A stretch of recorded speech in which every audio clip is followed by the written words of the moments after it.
Olá, olá, bom dia a todos. Hello, good morning. Please take your seats. Good morning.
Good morning. Welcome to the Climate Information Integrity Summit. To start today, I would like to call to open and to give us an outlook of the day, Dana Schran. She's the coordinator of the Climate Action Against Disinformation. Dana, please.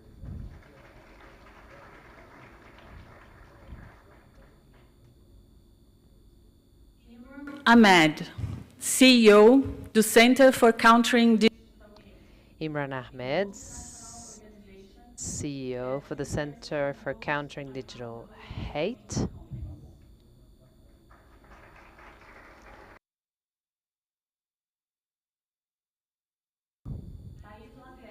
Thais Laceri, founder of Fala Impact Studio.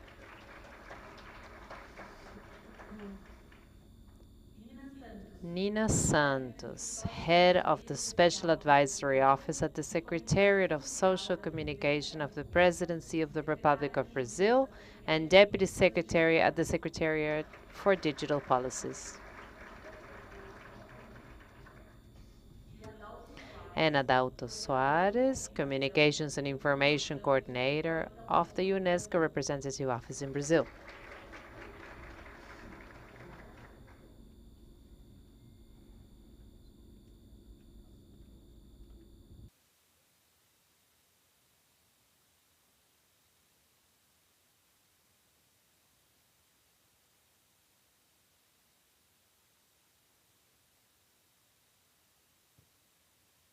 Hello? Yes, you can hear me. Good morning, everyone here. Why are we here? Is climate change real? Probably you answered this question right away with a resounding yes, or at least I hope you did. But do you know anyone who would pause? The politics of deception and manipulation of climate information has been allowed to cloud, choke, and pollute people to be misled. Misled to delay climate action, misled for profit, and misled at the expense of our planet. I'm Dana Schran, and I support the Climate Action Against Disinformation Coalition. The Climate Action Against Disinformation Coalition, or CAD, because it's a mouthful, is over 80 members strong who works around the globe to expose failed systems that are allowing climate disinformation to flourish. And we work together to ensure that climate information integrity remains robust and is strengthened. But how did we get here? We have made a quantum leap. From radio to 5G in a single lifetime, There are 5.5 billion people on the internet and counting. And it is chaos. And this chaos is beginning to break the threads of trust between media, between scientists, and between each other. And I've seen it with my own eyes. I come from a small town surrounded by farmland in what's known as the heart of it all, in Ohio, United States. And my grandfather, he's a farmer, his name is June, was approached by grassroots activists who were warning him and others in a local town hall of an incoming solar invasion that could put their crops and their community's health at risk. The fossil fuel interests behind this conversation were secretly at play. The urgency of our situation cannot be overstated. And this example is but one of a million instances that continues to grow at scale. And we must act now with a coordinated and impactful strategy to ensure we can take back the truth and ensure a sustainable environment for all. That is why we're here today. Whether perspectives contrast or complement, they combine together to create a new vision. Let's call this cooperation. And cooperation is like jazz music. You can either lead the flow and set the tone, or you can allow yourself to be led and enjoying the surprise of the unexpected. The passionate, bright, accomplished people with us here today in the room and online are here to do just that. Let's challenge ourselves to cooperate and collaborate, to share what we see, learn, and understand so that others can know too. And we only have this day. So I ask that each of you be present. Be present to connect, and be present to see and understand each other. Now let's all take a big, deep breath in together. And exhale all of your responsibilities and commitments that might be swirling around in your mind right now, and just leave it. And be here now. And let the music flow. But don't just listen to me. We have a wonderful lineup here to open up the summit with us today, experts in their field, passionate colleagues. I would love to hand over the floor to fellow CAD member. He might look familiar. He just had his face jumbo-sized all over Times Square in New York. CEO for the Center for Countering Digital Hate. Please welcome Imran Ahmed.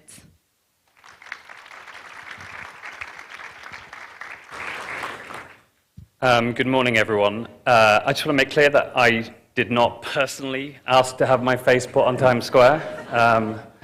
It's very embarrassing. And some of you may recognize some of the words I'm going to say. I texted it to J.D. Vance last night. He said he would send it to only a few close friends, but who knows these days. Look, I run a non-profit that looks at the way that disinformation spreads in our world. I started CCDH 8 years ago because my colleague Joe Cox, who was a member of Parliament in the United Kingdom, was assassinated by a far-right terrorist who had been fed lies until he thought that it was acceptable to kill a 41-year-old mother of two for no other reason than her political beliefs, that Europe should remain together. And today it is an issue of geopolitics. That's a long walk. One of the tools used by those that oppose action on the spread of disinformation in digital spaces is an argument about free speech. And I want to open today by directly addressing that. Democracy, liberty, and science depend on freedom of expression.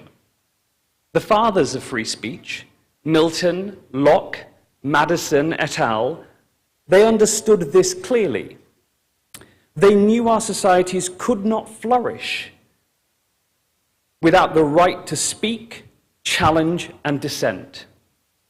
but they also explicitly recognize that freedom must never become a license to harm. James Madison, the author of the First Amendment of the US Constitution, warned, "Liberty may be endangered by the abuses of liberty as well as the abuses of power." That is, even freedom itself can be made to be destructive when deliberately misused. Joseph Goebbels once mocked, "It will always remain one of democracy's best jokes that it provided its deadly enemies with the means by which it was destroyed." Decades later, Vladimir Putin echoed the same playbook, crying for freedom of speech when Western democracies pushed back against Russian militarized disinformation campaigns. Enemies of democracy do not revere free speech. They exploit it until it is no longer needed. Today, social media companies claim they are the true protectors of freedom of speech, but they seek only to use it as a shield for their commercial interests. They claim that regulation is akin to censorship, but their intent is not to protect our freedoms. It is to protect themselves and their companies from speech that might hold them accountable. How do I know this? Look at their actions. Elon Musk's X Corporation unsuccessfully sued my organization simply for quantifying how his platform spreads hate and profits from it. He wasn't defending free speech. He sought, as a judge in California ruled, to silence the voices of criticism. Mr. Musk claims he's a true defender of free speech. He once tweeted that free speech is the bedrock of a functioning democracy and defined free speech as whatever is legal. That is nonsensical, reductive, billionaire logic, defining democracy and the values that underpin it as doing whatever you can get away with without consequences. Madison knew that free speech is about more than the right to speak. It is about the right to know the truth. He said, "The advancement and diffusion of knowledge is the only guardian of true liberty." Platforms aren't defending liberty. They suppress the truth and knowledge and promote and profit from lies every day. In America, where I live, the First Amendment protects us from government censorship. But democratic societies have the right to demand transparency and accountability from powerful private companies, especially, friends, when the stakes involve the survival of our planet. Now, at my organization, we've painstakingly used data science and investigative research to document how social media companies enable denial. In our report, The Toxic 10, we showed that just 10 publishers created nearly 70% of climate denial content shared on Facebook. 10. This wasn't hidden. It was openly spread, algorithmically boosted, and monetized. And even after being reported, despite breaking the platform's own purported rules, most of it stayed online. And look, the platforms weren't just profiting from it themselves.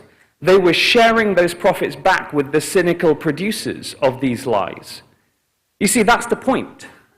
Platforms deliberately choose not to act because lies generate profit both for them and the people to whom they give their megaphone. These lies aren't just alternative facts. Climate denial doesn't aim to just confuse people.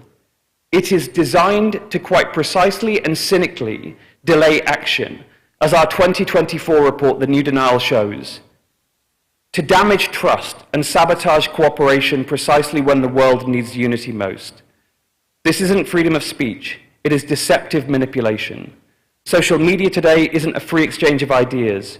It is a polluted space where outrage and clicks outweigh the truth. Real freedom demands informed citizens. When powerful voices drown out the truth, that's not freedom, it's digital feudalism, where a few powerful voices dominate while the majority remain unheard. COP30 must address this problem directly. Tackling climate change requires more than technology or funding, it demands trust. The climate crisis isn't just a scientific or political issue, it's a communications issue. If we can't agree on facts, we can't find solutions. If lies spread unchecked, action will stall. Trust in science, in institutions, in each other is necessary, and trust cannot survive when lies spread unchecked. We are not calling for censorship, we're calling for transparency, for more informed speech, so we know who moderates content and who funds it. We're calling for accountability, so platforms take responsibility for harm. We're calling for democratic responsibility, so the most powerful communications tools in the world aren't the least regulated. We can't solve climate change if lies continue to build in our information ecosystem, blocking us from seeing the truth. You know, for too long we've tried negotiating with these platforms. It hasn't worked. They profit by causing harm through their addictive algorithms. And as Brazil hosts COP30, it can lead, not just in policy, but in courage.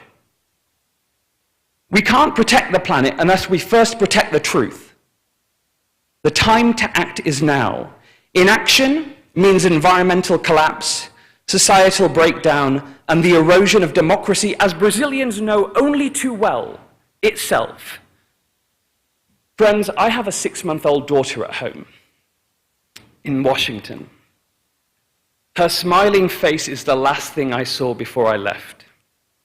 And it's the reason I am here. I would only leave her, leave that joy, that love, that hope, if I believed that in doing so I could help make the world better for her. Because I know that the world is under threat. It is being ravaged by two interlinked crises: climate disorder and information disorder, both driven by human greed, both sustained by indifference, and both are stealing the future from our children, bit by bit. Let us not be timid. Let us not be tricked or silenced by billionaires pretending to champion freedom. This is a fight we must win, not tomorrow, not next year, but right now, for the future of democracy, for the survival of our planet, for my daughter, my family, for yours, for all of us. Thank you.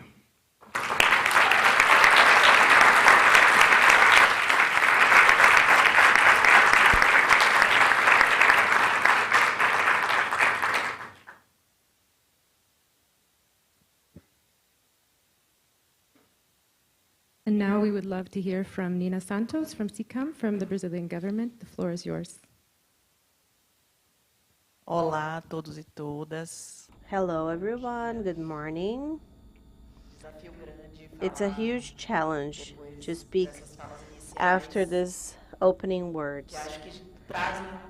I think that this brings a little bit of the urgency of the topic that we are talking here today. So I would like to start by thanking you for the organization, for the Brazilian government to be here represented, and share a little bit with you of the work that we have been doing, but above all, the vision that we all have and that we share here. We are for 7 months and a half until a COP30 that will take place in Belém. And this means that we have this time not to close this debate, because this goes beyond any other event, as important as it is, but to produce, to strengthen, to connect, and to deepen our understanding of this issue, and to understand how we can move this forward to the great leaders in a very adverse scenario. Therefore, the integrity of information has never been such a very important topic as it is right now. To create awareness and maturity and the vision on climate change, to face the international scenario and to fight against this international scenario that has been decreasing the integrity of the space, and also to guarantee the future. Not that the problem is the future. Our problem is right now. But the opportunity to face this problem face to face is our only way to do this in the future. And in this moment where the scenario seems to be so complex and so adverse, to have a horizon of the future and to have ways for us to continue moving forward is the only way that we can work. So the challenge that is posed for us that are all here committed with this moment is a present challenge, but also a challenge for the future. With that said, the Brazilian government has been working tirelessly in the defense of the agenda of the integrity nationally, internationally, and multilaterally. The Brazilian government has taken this integrity team in the G20 last year in a very important ripening moment for the information integrity, and with signatures of multilateral agreements, this topic has been dealt in forums in the UN, in OECD, and this is a topic that is central for us since the beginning of the government of President Lula. But now it's gaining a new dimension, a dimension in this intervention that we have regarding the climate change that is important not only for COP30 that is put in the agenda, but for the urgency of transforming this in a concrete thing in people's lives, and nothing more concrete than climate change. So when we launched this initiative on climate change, the Brazilian government, next to the UN, next to UNESCO, and several other countries that have been with us, we are taking one step forward to talk about this subject and also using its capacity of mobilization to bring forward people like you that are here today, people that are following these topics and that know them really well and that produce evidence on them. So I hope and I believe that we are going to have great results here that will help us build a concrete action, a unified action, actions that are based on scientific areas and communication strategies that are adequate to different contexts and realities that you know really well and really closely, and strategies related to concrete actions in countries, organizations, and peoples, among lives, which is what is at stake. We are launching and we are presenting tomorrow the Brazilian chapter of the Global Initiative on climate change and integrity of information. We want to have also in Brazil a network of researchers, of organizations, of centers that are mobilized around this subject so that this is connected to the initiative at an international level. Therefore, I end my presentation by saying that in this next 7 months and a half, just so that this becomes a sense of urgency, knowing that our work is going to go way beyond that, me with the Secretary of Digital Policies and the Brazilian government is at your disposal for us to be able to build everything that we can together, and that we are working hard to be able to advance with concrete actions on integration of this information. Thank you so much.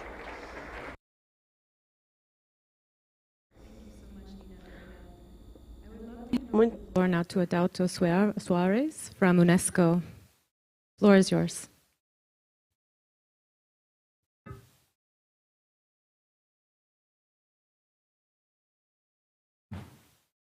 Bom dia a todos. Cumprimento Dana.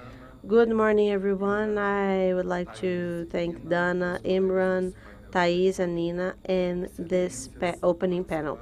Your Excellencies, the distinct audience, it's an honor for UNESCO to participate in this summit of climate information integrity, for us to share our views on such crucial topics for our societies. It's not a long time ago that we have been together in São Paulo, in G20, or in Santiago with the celebration of the Freedom of Speech Day, where UNESCO started to talk about this topic of integrity, and in Rio de Janeiro with the launch of the Global Initiative, committed to have as much information as possible to be together. I'm surprised with the progress that we have achieved. I will talk about the opportunity windows that we have today. When the topic of, in 2024, the topic of the freedom of speech Congress was announced, UNESCO committed to go beyond one sole event. Our aim was to develop a strategy that was clear through the collaboration with different interested parts to deal with the serious issues at hand. For UNESCO, this aim meant, among other things, to increase the safety of journalists that cover climate-related issues, promote information on the triple crisis: climate change, pollution, and the loss of biodiversity.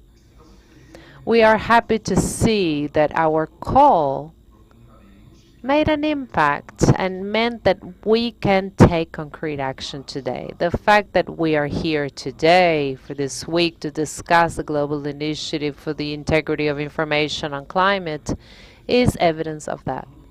Together with important partners, UNESCO is proud to lead an initiative of such importance. The Global Fund for the Integrity of Information on Climate Change will finance research that is trustworthy, sharing of knowledge, and strategic answers to the disinformation that has been denying scientific consensus around climate change, weakening public policies based on evidence on the environment.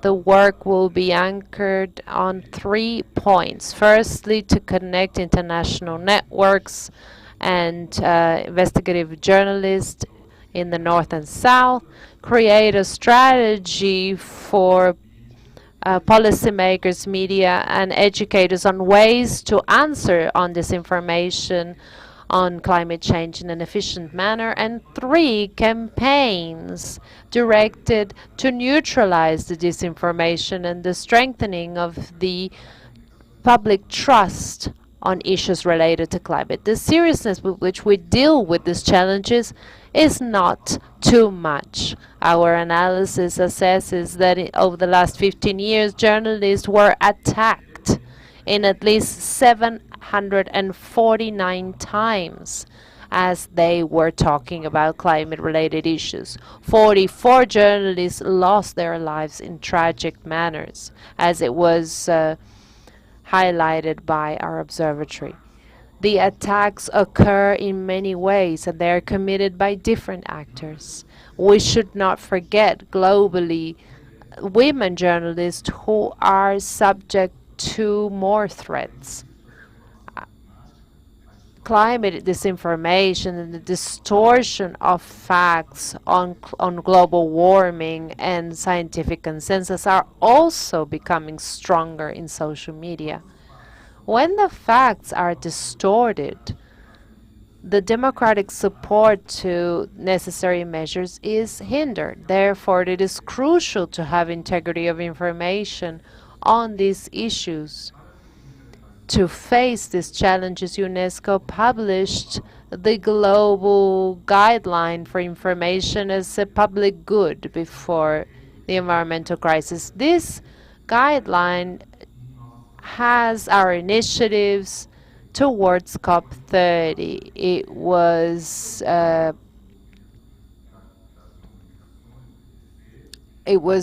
awarded support by ADC, and the council, the CDC Council, also observed that the progress of this project needs to be informed during its next session next year. A central element of our strategy is to support strategies that cover climate crisis, allowing that they can conduct their investigations in a complete manner and that they can defend themselves from attacks. UNESCO also will support relevant activities throughout the world in this domain. Aside from that, literacy also has an important role in this effort. UNESCO supports the development of the information literacy and digital competency for all so that people can involve themselves in a critical manner with information.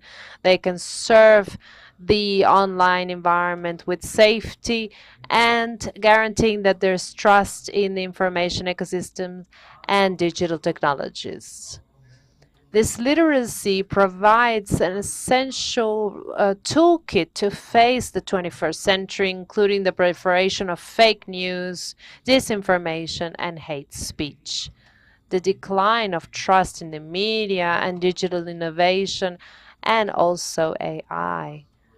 As the General Director of UNESCO, Madame Baudry-Azoulay, highlighted, without access to information that is trustworthy on climate change, we will never be able to get over it. We will support journalists who are researching issues related to climate, sometimes with great risks to their own lives, and we will fight disinformation related to climate that is loose in social media. We are open to partner with other governments and private organizations that wish to take on this challenge as implementators or donors for these initiatives.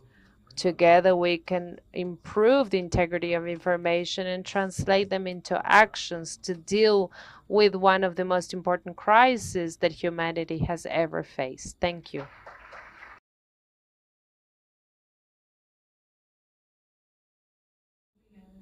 Thank you. Thank you so much, Adalto. Our organizer, Thais Lazeri from Fala. Thais, the floor is yours. Thank you. I'm going to speak in Portuguese. Gente, bom Good morning. Thank you very much. It's a great joy to be here with you. For those of you who are here in person or joining us online,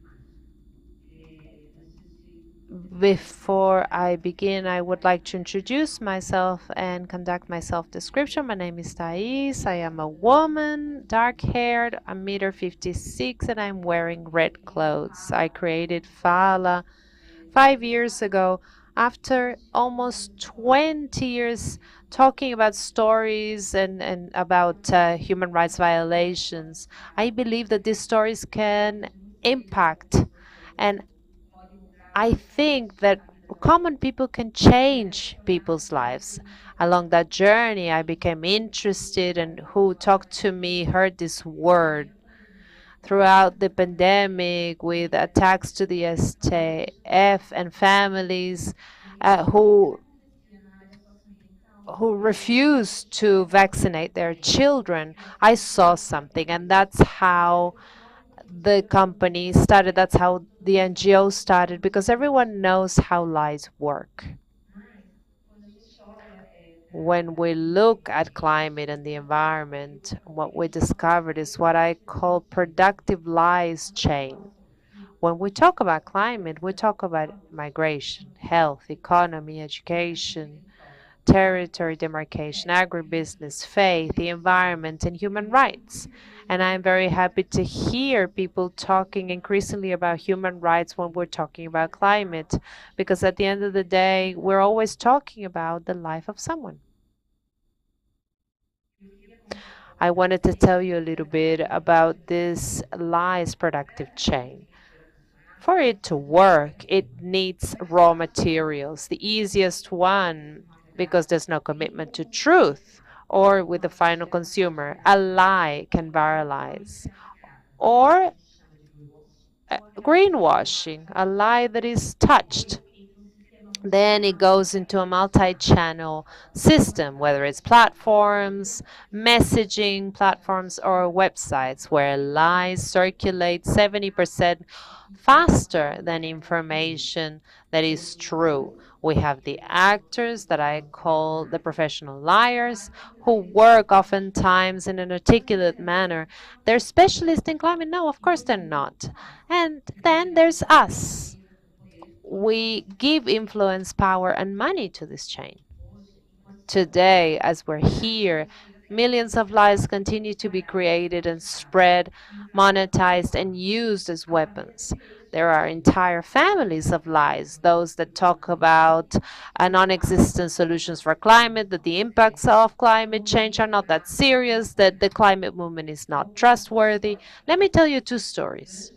During the flooding in Rio Grande do Sul, 615,000 people were affected. 538,000 were taken from their homes. 133 people died, and 23 disappeared. We're talking about 88 billion in damages for the municipalities. The largest lie that I heard was that Madonna had done a ritual to actually make the rain happen. You want to laugh. It seems like a joke, but that's what lies do. They distance people from the solutions and from the problems. The second story is that Brazil will have two events to weaken the COP30, one related to agro and the other from the far right with international support, both of them in the Amazon, a region where 88% of the government do not talk about environmental issues in their campaigns, and where exploitation continues. In the Amazon, between 1985 and 2024, 90% of the deforestation went to the agribusiness. This is the Amazon where more than half of the indigenous population lives. They're the ones that suffer the most in the platforms. Lies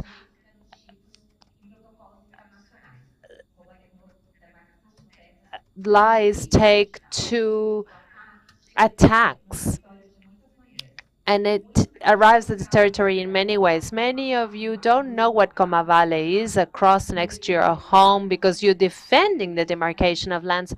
But that's what happens every day in more than one way in every territory in Brazil.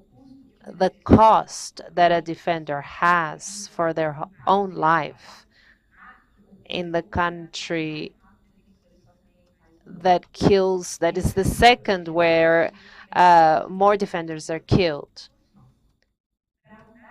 To change that, we want to build a new one, which is an impact ecosystem. It's a mixture of knowledge production, engagement, media, education, and integrity of information. And the idea is to think as a forest, thinking about different types of species that can help us in this democracy. And for this to work, we need a new key food to bring people closer without any judgments. And we try to make this better over time. The summit is a step forward in this journey, and I'm very happy to be here with you next to Kash that is coordinating this event like Ken. In this trajectory, we have seen many stories that has reached 1 million people, the demarcation of a land, the post of Instagram, and now we have this great event with so many dear friends. Therefore, when we talk about the information integrity near COP, it's very urgent. We have been following how the digital platforms are dismantling their content and reaching this content and human rights, making the networks and the real life a new moment for us and for those who we love. We cannot watch this passively in our screens. That's why we are here to continue mobilizing and see this with a lot of awareness to advance in policies of regulation in a battle of resources that are not that are unequal and in a global mission. And we are here for that, to imagine new futures and to think together. When my child was born, I asked the world to be really good to her, and I feel emotional when I talk about this because I'm making this request to you. Thank you so much.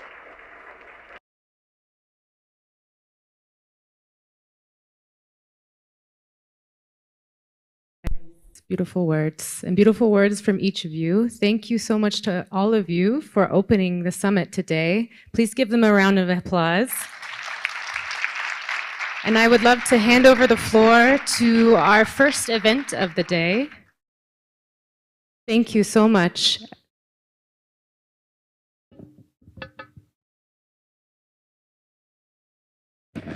Obrigada, Dana. Obrigada ao primeiro painel. Thank you so much, Donna. Thank you for the panel. This was a great opening. Now I would like to invite to the stage for the panel of climate integrity, information integrity, and the Brazilian context.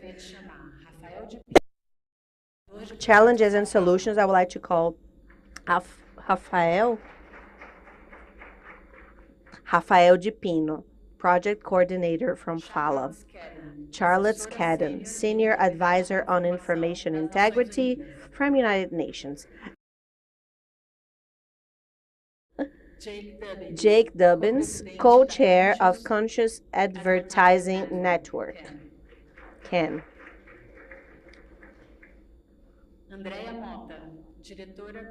Andrea Mota, head of the UK Brazil Tech Hub.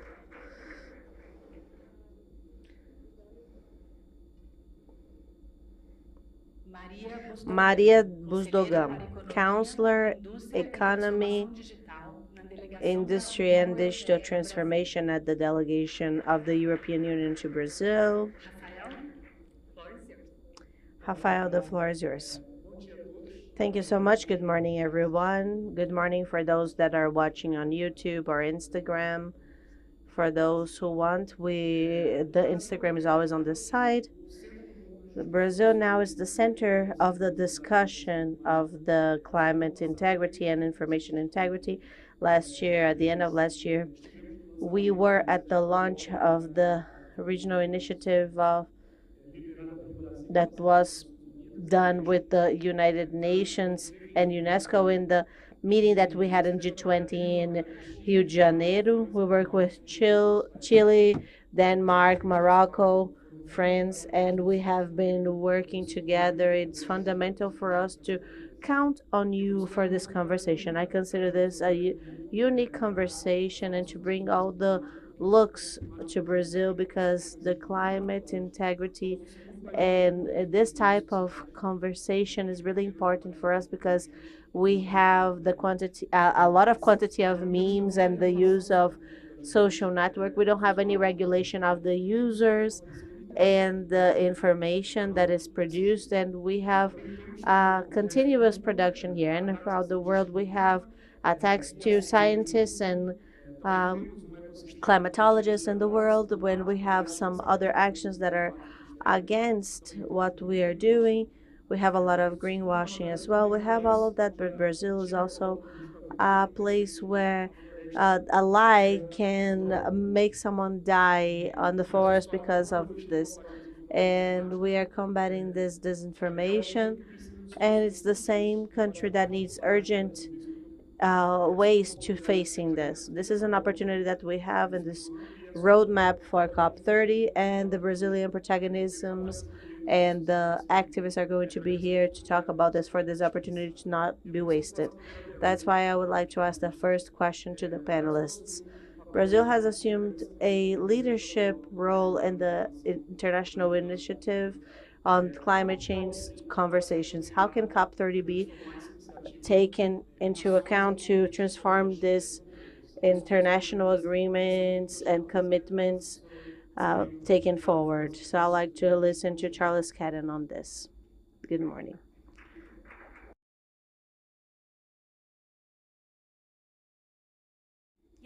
I think, we heard from my colleague from UNESCO just now a little bit about the global initiative, which was launched in November under the leadership of Brazil, with the UN and UNESCO and several partners. Since the launch, I have to say the response has been quite overwhelming. We, I think more than I would necessarily have expected, the level of interest and support from civil society, especially from academia and others. There are 6 countries currently who have officially joined the initiative, and many more are invited. So, we welcome further participation. But really the point of the initiative, and I think it's a very exciting example of the kind of multi-stakeholder action that we need on information integrity and on climate. We are looking to fund research so that we can have a better understanding of our information environments, so that we can have a more strategic approach to action. So that could be communications, advocacy, outreach, and particularly a big concern, for us at the UN is the fact that there is so little research. There's a dearth of research around many, if not most parts of the world when it comes to information integrity more broadly, but especially around climate. The research tends to be focused very much in the global north and in English. So a big priority for us, and we're looking, when we put out the call for proposals, which is going to happen very soon, we'll be looking for interesting submissions that really focus on expanding the breadth of research around climate and information integrity in other languages, and particularly in the global south. And then, once we have that research and we have that evidence base, the question is, what do we do, right? And, yesterday, many of us were having a lot of very in-depth discussions about it's not about just understanding our information environments, it's then how do we actually really move forward and take effective action? So we're looking for best practice on that front, and work has already begun, I have to say, around the initiative. I mean, this meeting is happening related to it, but we've already seen some really interesting initiatives related to research, and actually at the UN we've been doing our own. And this just really helps us to be more effective with the very limited resources that we have, right? We can't, we can't afford to waste any time or any energy. So for us, this is that's a really important angle. And then finally, I'll just say, another really important aspect of the initiative is the kind of institutional agenda. It's getting information integrity integrated into the COP process. And, obviously, Brazil, as president, has shown great leadership on this. We saw information integrity stressed in the letter, the kind of vision laid out by the COP president. And we're looking at various ways that can happen so that information integrity and its importance for climate action is really reflected at the highest levels. Thank you, Charlotte. Muito obrigado. Thank you so much. I would like to know your perspective, Andrea Mota, Director of the UK Brazil Tech Hub of the UK Embassy, that is also part of this initiative as well. Good morning, everyone. Thank you so much for being here. And I work for the UK Embassy, and I'm going to speak in Portuguese because I'm Brazilian. So I lead the UK Brazil Tech Hub. That is an initiative from the British government to support Lula's presidency in the sector of technology of impact. And when Brazil and UNESCO invited the United Kingdom to be part of this global initiative, our role here in Brazil was to engage with all of the actors that are related to this, to the Rio Branco and to the Foreign Affairs Ministry, to guarantee that we have the right level of commitment from the British government. We had not a lot of time to articulate and to think about what we were going to do. We have great ambitions and many people involved with many engines working at the same time. And it takes a while for us to engage with everyone and assure this level of commitment on a high level. But me and all of the team here in Brazil are really excited because we have a very strong history of cooperation, partnership between UK and Brazil, especially in the digital technology and development. And transformation. So I would like to bring 3 points that talk about this relationship of the United Kingdom and Brazil and how this can be reflected in a model or a good practice for us to have a commitment that are effective for COP30. So I would like to talk about 3 levels that affect 3 levels of actions.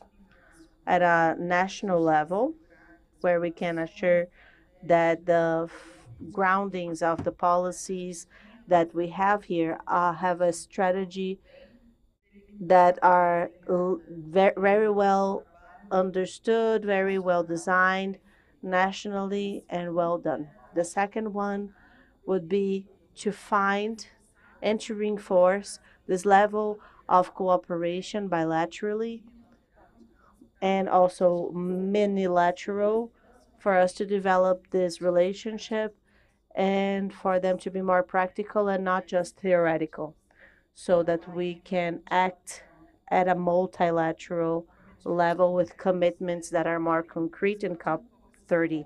So expanding on these points, the first point is to work on this strategy at a national level, and the United Kingdom has this strategy for digital transformation that was launched in 2024, and that prioritizes the sustainability, digitally, transformation, digital inclusion, and so on.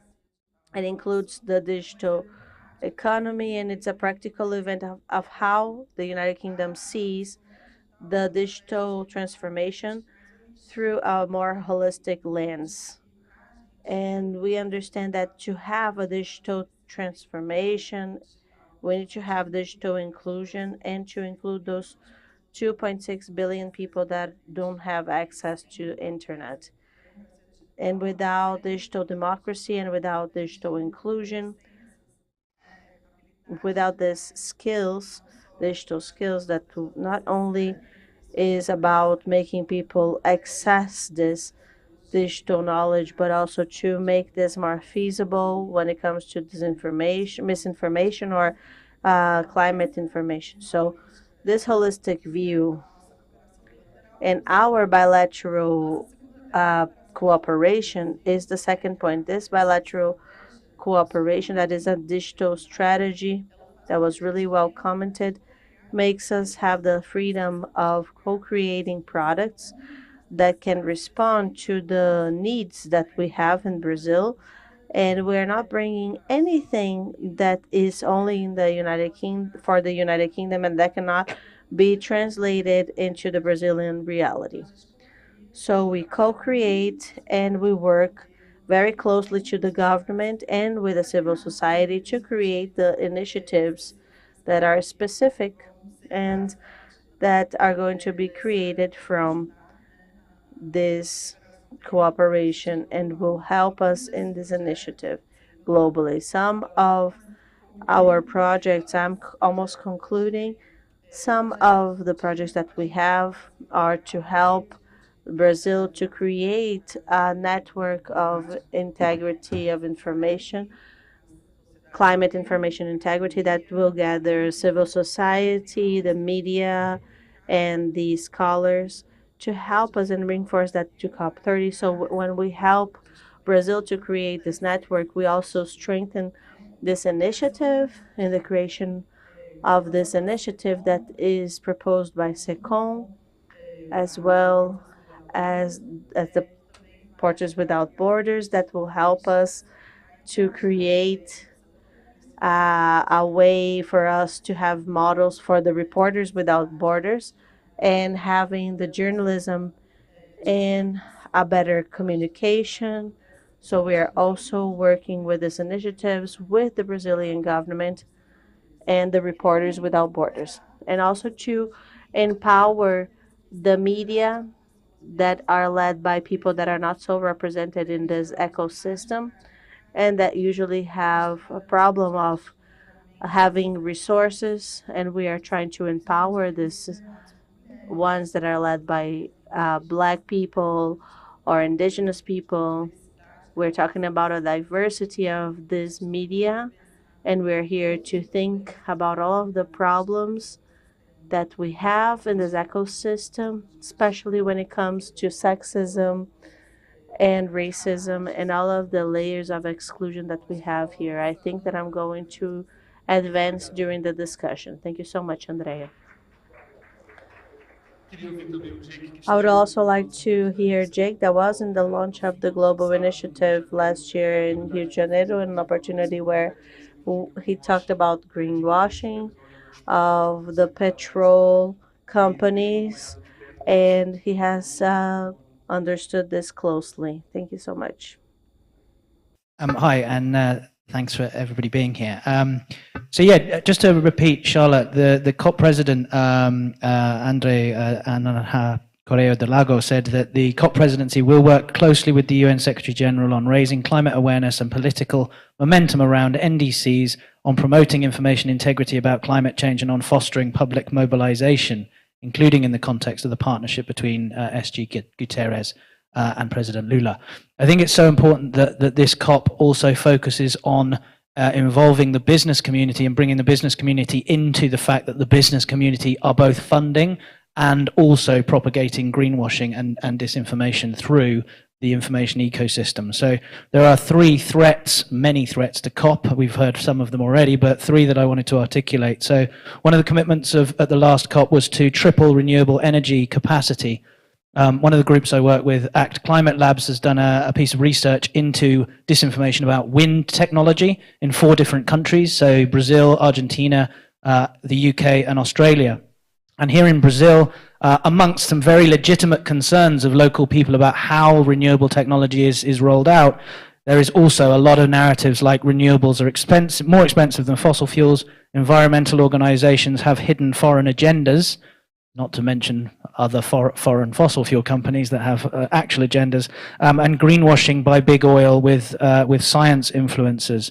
In the UK, there was even that wind turbines interfere with radar and leave Britain vulnerable to missiles. That's the kind of, some of the level. So the second threat, that I wanted to talk about was that this threat to public and climate awareness and national mobilization. Conscious Advertising Network and organizations like NetLab have been doing quite a lot of research into this area where we found a lot of videos across YouTube and other platforms that the Brazilian fires are set intentionally to clear land for carbon markets, for example, that climate change has nothing to do with the drought in the Amazon, for example. NetLab has found that the content saying that the government did not support people in the floods in Rio Grande do Sul, that floods were caused by a growing atheism, and that floods also had nothing to do with climate change. And this is global. In LA, you know, again, land grabs for carbon markets is given as a reason. Valencia floods, and also the hurricanes that FEMA were not rescuing people in the States. So this is a massive global problem. And as Imran said, this is all monetized. This is an economic model. So, you know, this is making money for tech platforms and also for those content creators, which is a massive problem. I'll talk about that a bit more in a moment. And again, I just wanted to sort of mention the final threat, which is a threat to, you know, a broader global economy here. So, you know, within the COPs, you know, we have an awful lot of work to do to bring finance to the loss and damage mitigation, adaptation. But problems are being exacerbated by the delay in climate action. So whole sections of the economy outside of the fossil fuel industry are really either going to not exist or be producing products that are too expensive for people to buy. So cocoa prices are driving up the price of chocolate. For example, in the UK. In the UK, chocolate is now 16% more expensive than it was last year. 16% inflation in a year because of cocoa harvests. Coffee prices have gone from $4 to $7. Tomatoes for ketchup in California, 20% increase in prices. Even clothing, the company American Eagle has had its share price collapse because warming weather means that people are not buying warmer coats. So there's these massive, you know, ruptures within the global economy outside of the fossil fuel economy that are going to really disrupt economies in Brazil, economies in Latin America, economies all over the world, and that needs to be front and center. So I just wanted to kind of then say very briefly then the opportunities. Obviously, we've heard from the Brazilian government that information integrity is going to be a key theme at COP, and I think that that's absolutely needed. I would really encourage there to be the discussion at COP around the motivations, the incentives, the monetization of this problem, which again I'll come on to a bit later on. I also think that supercharging action through the adoption of the global initiative for information integrity on climate change is vital. There's some very clear concrete actions there, and obviously that needs to be front and center and expanded. And then, you know, the commitment to information integrity in the final text as well, that countries actually commit to deal with this catastrophe that we're facing, is absolutely vital for this particular COP. And very just finally, I just wanted to echo Thijs and Imran as well. You know, my kids are 13 and 10, and the things that drive me very much to be away from them is answering their questions in 2030, saying, "Dad, what did you do?" I will pause there.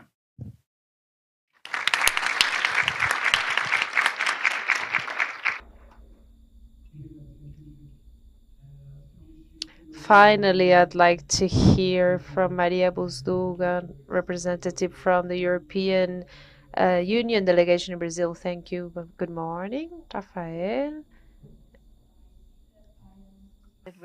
With Brazil on the panel, but I am a EU diplomat, and I will speak in English because I think it will be less painful for the interpreters than my Portuguese.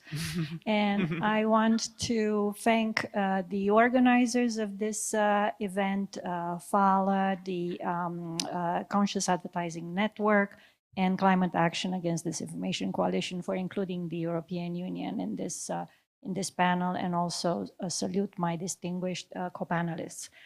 To answer the questions about the Global Initiative for Information Integrity on climate change, we salute Brazil's leadership in this realm.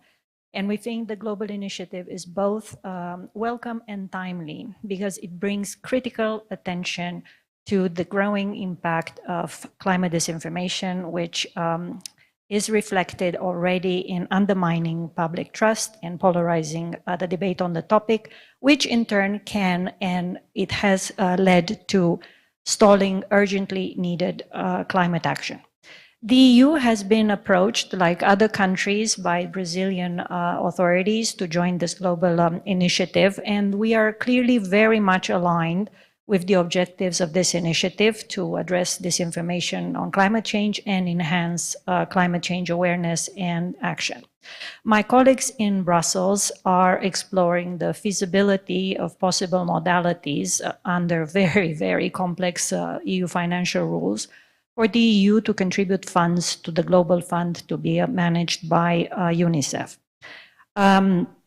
To the specific question on how COP30 can be leveraged to promote this initiative, I think it is clear that while the formal negotiation track focuses on emissions, adaptation, and finance, the broader COP space is a powerful platform to sparkle international cooperation on adjacent challenges, including information integrity on climate change. In fact, as climate action cannot succeed without public trust, tackling disinformation is not a side issue. It is actually fundamental to legitimize and make effective our collective response. So COP30 can and should contribute to the consolidation of public trust in climate-related information. To note that for the EU, one important aspect is to encourage at international level a more transparent and accountable governance of digital platforms to promote a healthier information environment for public discourse. And that's why we supported Brazilian presidency during its G20 role last year when this topic was included in the leaders' declaration.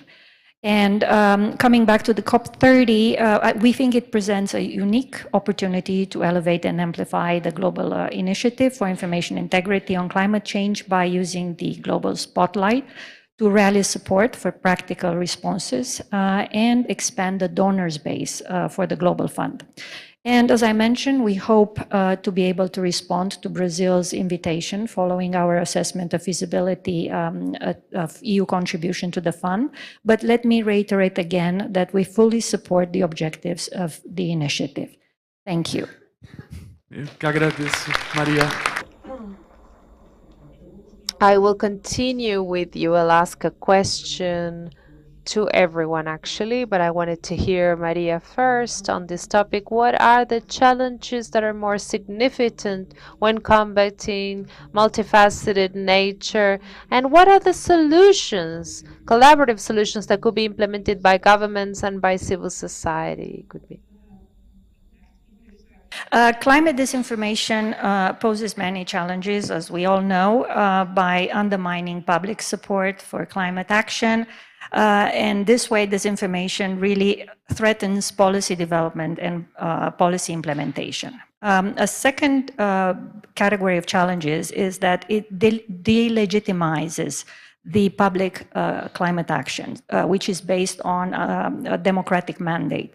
And as such, really, disinformation undermines public trust in democratic institutions. We see this in the EU, where messages put out by European Union institutions are not always trusted by our audience. We see that erosion of public trust. I would like to briefly mention a couple of initiatives defining European approach to disinformation in general, and refer to our cooperation with Brazil in this matter, if time allows. I only have 1 minute? No, the clock is wrong. Okay, oh, good. There, fantastic, okay. So we think that 2025 could mark the start of a new age of obscurantism, because we note a global shift towards obscurantism with a rise in climate disinformation. The main social media platforms seem to become more and more structurally anti-information, anti-intellectual, anti-science, anti-climate, and in the European Union, anti-EU. The 25th anniversary edition of the Edelman Trust Barometer, published recently a report revealing that profound shift to acceptance of aggressive action is noted, with political polarization and deepening fears giving rise to a widespread sense of grievance. So we operate in a hostile and difficult informational environment, and what qualifies and what it's also additional challenges that climate disinformation is spread by multiple actors in many different forms. And last but not least, you know that we are faced with the challenge that when trying to counter disinformation, we must ensure to not clash with freedom of expression, and of course we are very often criticized for just doing that. But in addressing disinformation, the EU has adopted a policy/regulatory approach and a communication approach. I will focus on the latter, but if time allows, which I don't think, I will refer briefly to the former. But I think the more interesting part is how we deal at the policy level with disinformation in general, and perhaps specifically with the climate disinformation. For years, various types of legal actions were taken by individual member states of the European Union, until more recently, we adopted a regulation that covers all member states, which is the Digital Services Act, or DSA, as we use the acronym, which for the first time introduces legal obligations to combat disinformation across the European Union. And with these obligations, there are associated liabilities in the event of non-fulfillment of these obligations. One of the objectives of the DSA is to provide a secure, predictable, and trustworthy online environment. So undoubtedly, this includes disinformation. Fun fact, the DSA does not contain a legal definition of disinformation, but it provides for two main ways to combat disinformation. One is as illegal content within the meaning of the DSA. I will specify what this means. And this illegal content, really, the obligation related to illegal content is applicable to all online intermediate entities. For example, they all would have to remove this content on the basis of an order issued by the relevant judicial or administrative authorities. The second way, which is probably it's more relevant to the climate disinformation, is the regulation of socially harmful content, for which the DSA imposes specific obligations only to so-called very large online platforms and very large online search engines. The illegal content part is defined as information which by itself or by reference to an activity is incompatible with the union law or with the law of any member state, if this law of a member state is compatible with the European Union law. Another fun fact, not all countries of the European Union consider the same content illegal. So as a result, same content may be subject to a removal order in one country and at the same time be disseminated in another country. But as mentioned, some platforms, the big platforms, are also obligated to prevent the dissemination of socially harmful data, which includes content that is considered unethical or socially undesirable. Who consider this? There are those trusted flaggers, which is a category of users that have been vetted with a complicated system, but they are trusted with this analysis and with this kind of implementation role in the DSA. Then just to say very briefly that a very recent development is that on the 12th of February this year, the European Commission endorsed the integration of the voluntary code of practice on disinformation into the DSA. This code of practice was previously signed by very large online platforms and search engines such as Google, Meta, Microsoft, and TikTok. So they all were part of this voluntary code, which now is becoming mandatory at their own request. This code of practice will become a significant and meaningful benchmark for determining DSA compliance. And it includes four areas in which the platforms are taking the obligation to tackle the spread of disinformation. What are the 4 areas? Demonetization, so they would cut financial incentives for purveyors of disinformation. Second would be to implement transparency of political advertising, so more efficient labeling for users to recognize political advertising. Third, ensuring the integrity of services by reducing fake accounts, bot-driven amplification, malicious deepfakes, and other manipulative behavior used to spread disinformation. And fourth, empowering users, researchers, and the fact-checking community with better tools to identify disinformation, wider access to data, and fact-checking coverage across the EU.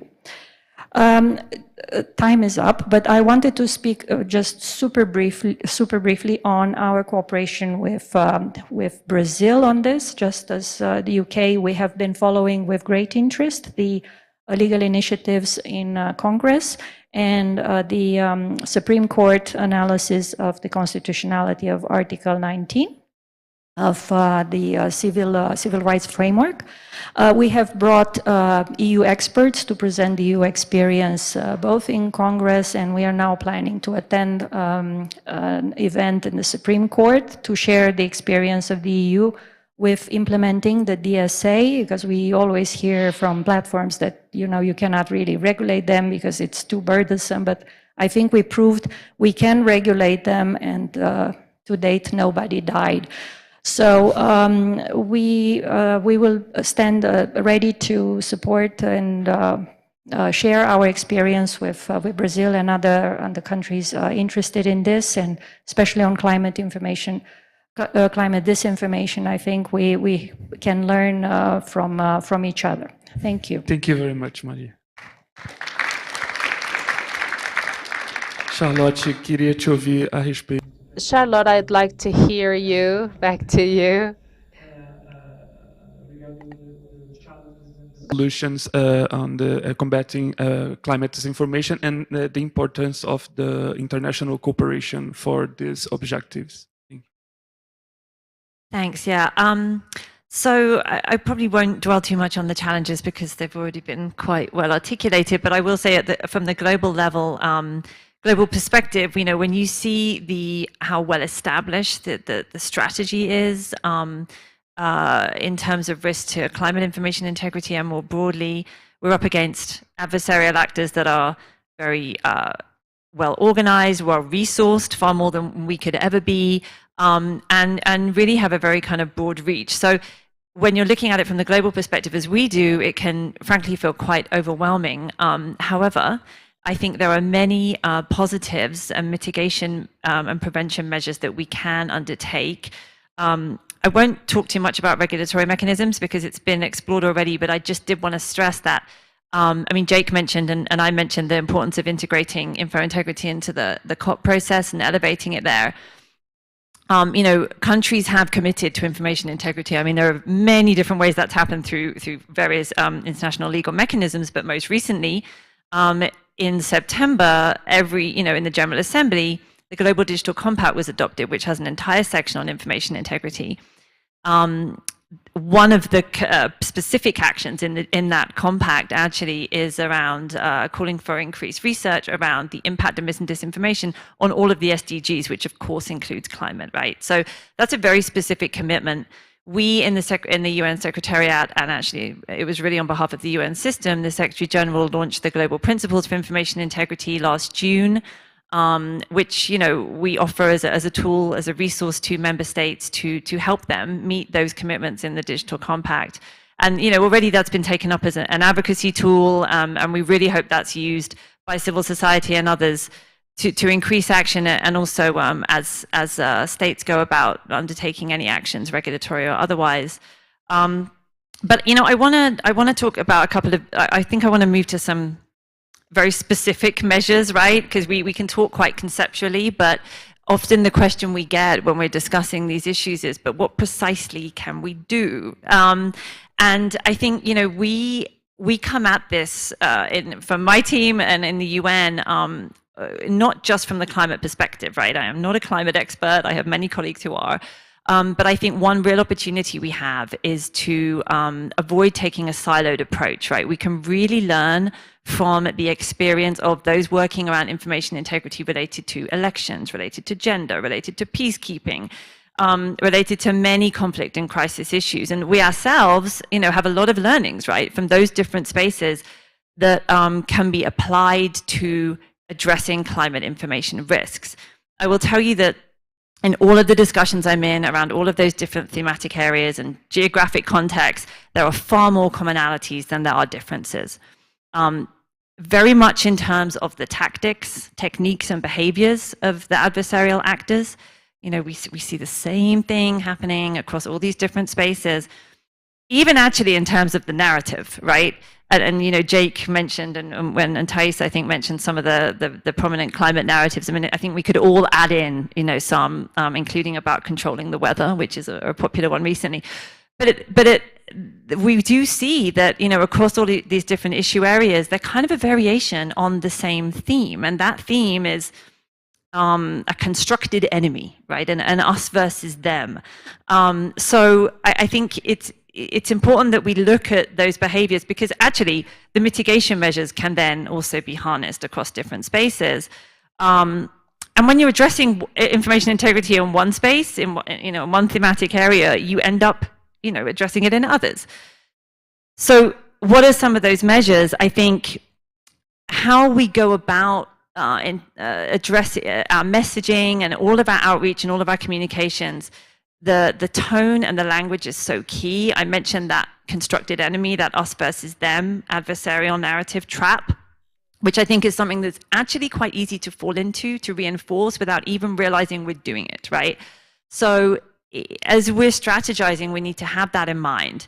How do we do that? Well, I mean, there's many ways. You can ask thought-provoking, open-ended questions. It's really having that accessibility and wanting to have a dialogue, speaking with people and not to them. So, we have some very specific things we're testing out on that front.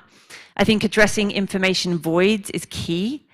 It's giving people the answers to the questions they have in the spaces they're in, not just telling them what we think they want to hear, right? Information voids will be filled by disinformation actors if we don't fill them. And it is so important that we are in every information space, that we're there quickly, and that we're really providing people information in a way that they can relate to. Similarly, there are data voids, right? There are times where we might not have the answer. We have to be transparent about that, and we have to be honest and explain why we might not. So it's that kind of sense of openness and honesty that I think is really key. I think we have the opportunity now to really meet the moment here, to really kind of take a look at how we can ramp up, how we communicate, how we advocate. We have some really good policy positions. We have, all of you here, and I will mention again the importance of multi-stakeholder coalitions, right, like the Global Initiative. So yeah, there's just a few very kind of concrete measures. And I just want to say thank you so much to our EU friends for taking into careful consideration the invite to join the initiative. It's good to hear that they're looking at it in Brussels. And of course, that invite is open, and we welcome the opportunity to move forward on that. Thanks. I'm going to ask for us to unfortunately close, but try to be as brief as possible in your considerations, because we need to wrap up. For sure. I would like to bring 3 quick points. I'm not going to exhaust all of the challenges that we have, but I would like to identify this elephant in the room that we have when it comes to funding, especially in this global initiative. I think that at this time, we're going through a geopolitical moment that is very challenging. Many countries have resources that are more scarce and that are more difficult. So we need to be really creative on how we can find these resources and allocate these resources in a more effective way for our action. So I think that this is the first step that we are working with. It's a practical solution to work with the initiatives that already exist instead of creating new ones and trying to just allocate these resources that already exist to help in the global initiative. So I think that the United Kingdom is already moderating an action since 2021 here in Brazil, which is the program for digital access, and using these resources that are already allocated, that already exist for this cooperation. I think that that is a way for us to allocate the resources without so many actions, without so many approvals, and having this freedom. A second point, which is a huge challenge as well, in the moment that we have in artificial intelligence and technologies that are developed so fast. How can we as civil society profit from that? And technology develops itself so quickly, and we try to create mechanisms, regulations, mainly. So it's one of the actions that has been really interesting, these exchanges of good practices that Maria has also mentioned. So one initiative that SECOM has proposed for us and for European Union as well is a parliamentary visit to the European Union to try to understand how the discussion, the regulatory framework was done. I know that Brazil is a different country with a different context, so to speak, and the British model or the other models are better or worse. They're just good or bad practices and that are going to integrate these people. So I think that this relationship is really important. And finally, I think that one great contribution for these actions that we have been doing, especially in the global action, is to create this public space for debate where we are able to bring this multi-stakeholder protagonism and conversation. We talked about this yesterday. So I thank you so much for this recreation, this strengthening of this public space of debate that we ended up losing for the digital sphere. And it's really important for us to have this again. Thank you so much. Jake, please. Yeah, I think one of the key challenges to actually deal with this problem is the business model of our information systems. The business model of the internet is not to share quality information and quality journalism. It is to make money, and as much money as possible, from our attention. So the business model of the internet now is based on attention. So the more of us that are on the internet and in other places for longer, the more advertising can be shown to you whilst you are there. So if you are on a platform for an hour versus half an hour, 2 hours versus an hour, you will be served more ads, therefore that platform will make more money. The scale of this is absolutely gargantuan. Obviously, the more of us, billions around the world that are there, the more advertising can be shown. It's now $1 trillion industry, this information environment. And so that's about the monetization that Imran was talking about earlier. So all of the examples that I shared earlier about the mis and disinformation on some of those tech platforms around climate, all of that stuff that I shared was monetized. So therefore, you know, the legal but harmful content that is consumed, it doesn't really matter what you're there for. If you're there for longer, and because you're looking at climate mis and disinformation, or indeed other harms like self-harm videos, videos showing violence, for example, you know, that model is being monetized by the tech platforms, and money is being, a great deal of money is being earned. And finally, this system, this advertising system, is opaque. The whole ad tech ecosystem, half of that $1 trillion is online. It is not transparent. So therefore, advertisers and civil society do not have access to this supply chain. Now, any other supply chain, this shirt, for example, will have a better supply chain than the advertising ecosystem, and there is no transparency within it. So just very quickly, one example. A big global advertiser that we work with, found their ads on 280,000 websites globally. The average found by the ANA in the States was 44,000. And actually, people are taking a cut of that money all the way through the system. So if you put $1 in, only 44 cents gets to the end publication. So money is leaking out of the system with all these middlemen all the way through. That billion-dollar advertiser found themselves on 280,000 websites, and also they are funding what's called creator revenue shares, where for some of the big tech platforms, they have blue-tick verified creators that might be far right, might be climate deniers. There is no transparency between a big company that has science-based targets directly then funding creator revenue shares that are going exactly against the objectives of their business. So the global principles said to obligate transparency into the advertising supply chain, and I couldn't agree with that more. That big global advertiser has cut those 280,000 websites to a few thousand globally. And guess what? They're spending much more on quality journalism, in quality formats, on diverse media reaching diverse people. They are cutting their carbon, and they are selling more toothpaste. So this is a business problem, not just a content problem, and that directly needs to be dealt with at this COP and in regulation, where you obligate supply chain transparency. Thanks. Eu que agradeço. Acho que não vamos ter tempo para perguntas. I think we're not going to have time for any more questions. 5 minutes? Okay. So let's try to hear someone here on the audience, please.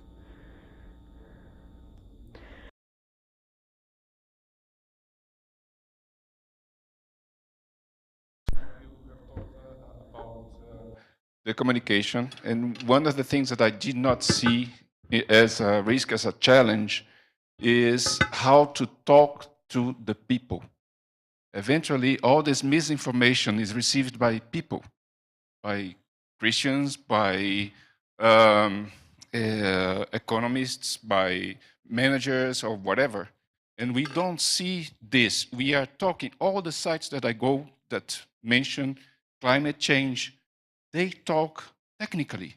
They talk for ourselves. We are already converted. We don't need that.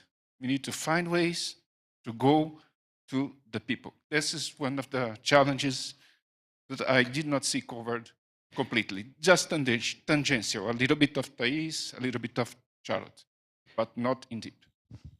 Can I answer that very, very quickly? I completely agree with you that one of the biggest challenge is within the climate sector is that often we might stay within the climate bubble, and regular people are not talking about NDCs. They're not talking about adaptation mitigation at all. They are not talking the technical language of the climate processes. So just very quickly, one of the projects we work on is ACT Climate Labs, I mentioned earlier, that monitors the dis and misinformation. But critically, and this is about action as well, actually goes out into those communities, understands what those people care about, whether it be what's important to their lives, the cost of living, their family, their communities, their jobs, their livelihoods, their sports, their religion, so really deeply understanding where they are, but also what media they consume. And it's not just digital platforms, it's television, obviously, it's radio, it's out of home, it's like, lots of different sorts of media. So it's very, very important that you get the messaging right, and you don't go away and lecture them about climate change because they'll tell you to get out. It's about delivering this message in language that they will appreciate and assimilate on platforms that they actually consume. So I couldn't agree with you more, because also the results that you then see from a sentiment shift and support for climate action are transformational. We've reached, centre-right audiences, rural audiences, where support for climate action is dropping, and the use of that different sort of media means that support for climate action actually increases. So yes, I completely agree. Por favor. Acho que vai ser a única pergunta. Could I just add something? Yeah, sorry, because I did begin to touch on it. Obviously, it's a topic that is so important, and I think what Jake just touched on, I just wanted to expand a little bit, because it's not just about the language. You alluded to this, Jake. It's about the tone, right?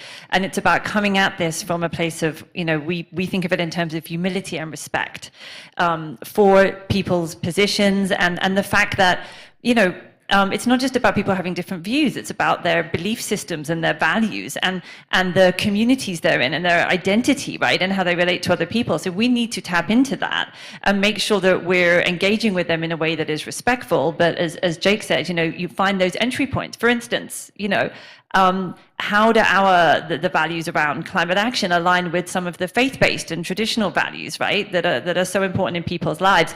And just on where people are getting their information and where we do this, yes, it's important to be on the platforms they're on. I would actually expand that to say all the information spaces they're in. And this is kind of what I was getting at about getting into different information spaces. I mean, online and offline. And this is something we see that's done very well by adversarial actors, right? It's this organizational structure with the messaging that and behaviors they have in the online spaces, but that are reinforced offline. Most people, to be honest, are getting their information from people they know, right? From their priest, their pastor, from their teacher, from people in their community. And then obviously some of them are getting it from different online sources or mainstream media, whatever that means anymore. So I think, having that, we really need to look at how all of these different information spaces exist and relate to one another in order to be able to reach those people and communities. And one final thing, Jake talked about this, is localization, right? This is what we've seen is so important, that we can come up with all the mitigation measures, all the messaging we like, but it absolutely has to be localized, and it has to be localized in a way that's not going to kind of repel people immediately, right? So talking about some of those very, very local and grassroots issues and community issues and examples of good community-based practice. Muito obrigado. Infelizmente não temos tempo. Thank you so much. We do not have time for anything else, but thank you so much for your speeches. They were really important, and we're going to start the next panel soon. Thank you so much.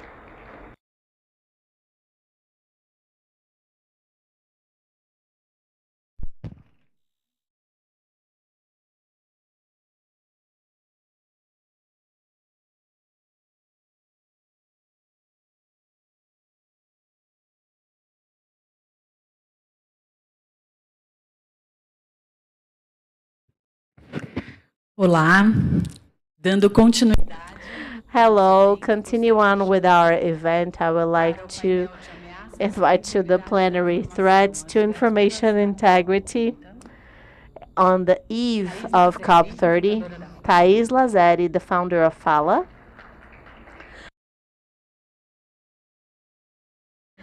João Guilherme Bastos dos Santos, Director of Instituto Democracia em Cheque, ICHEC.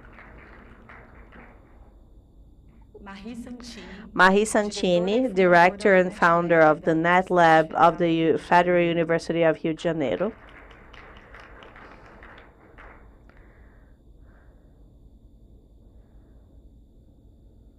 Elisa Morgera, Special Rapporteur on Climate Change of United Nations Human Rights. Fábio Malini, Professor Milani, Professor of the Laboratory for Image and Cyberculture Studies at the Federal University of Espírito Santo. Letícia Santos de Lima, postdoctoral researcher of the Institute of Environmental Science and Technology at the Autonomous University of Barcelona.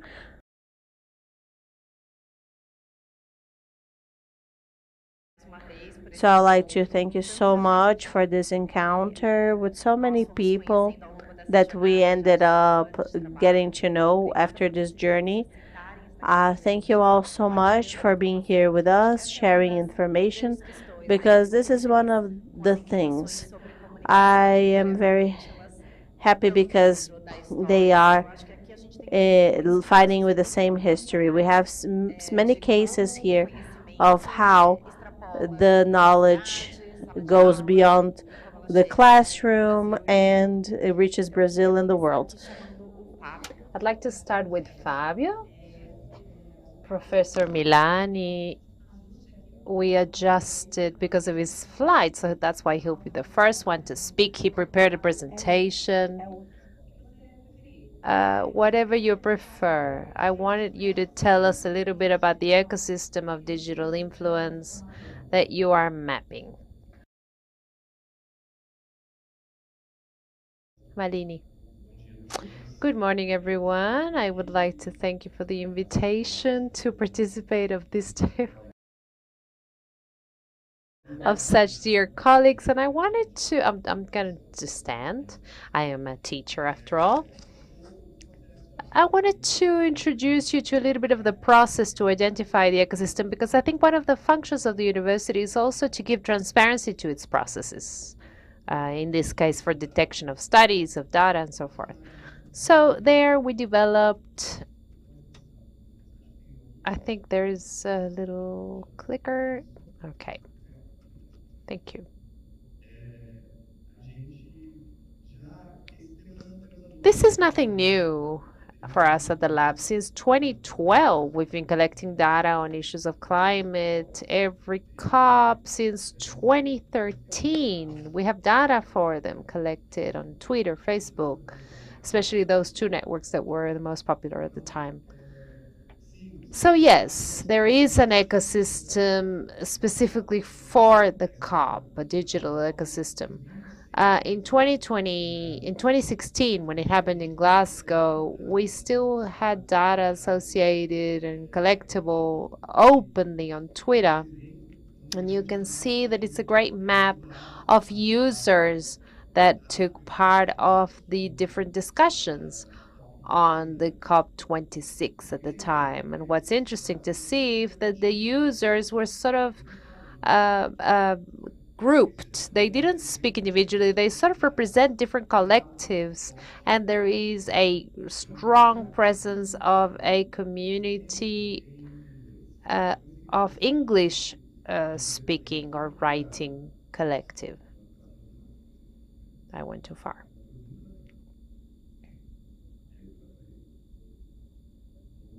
How do I go back?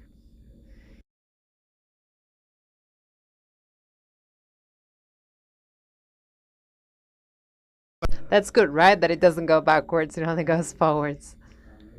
Okay, worked. If someone can lend me a hand, there's a little delay, I think.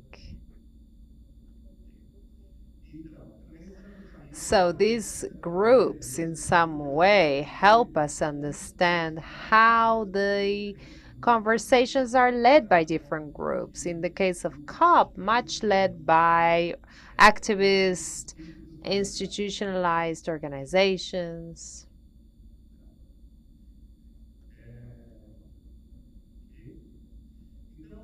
So one of the instruments that we started to develop last year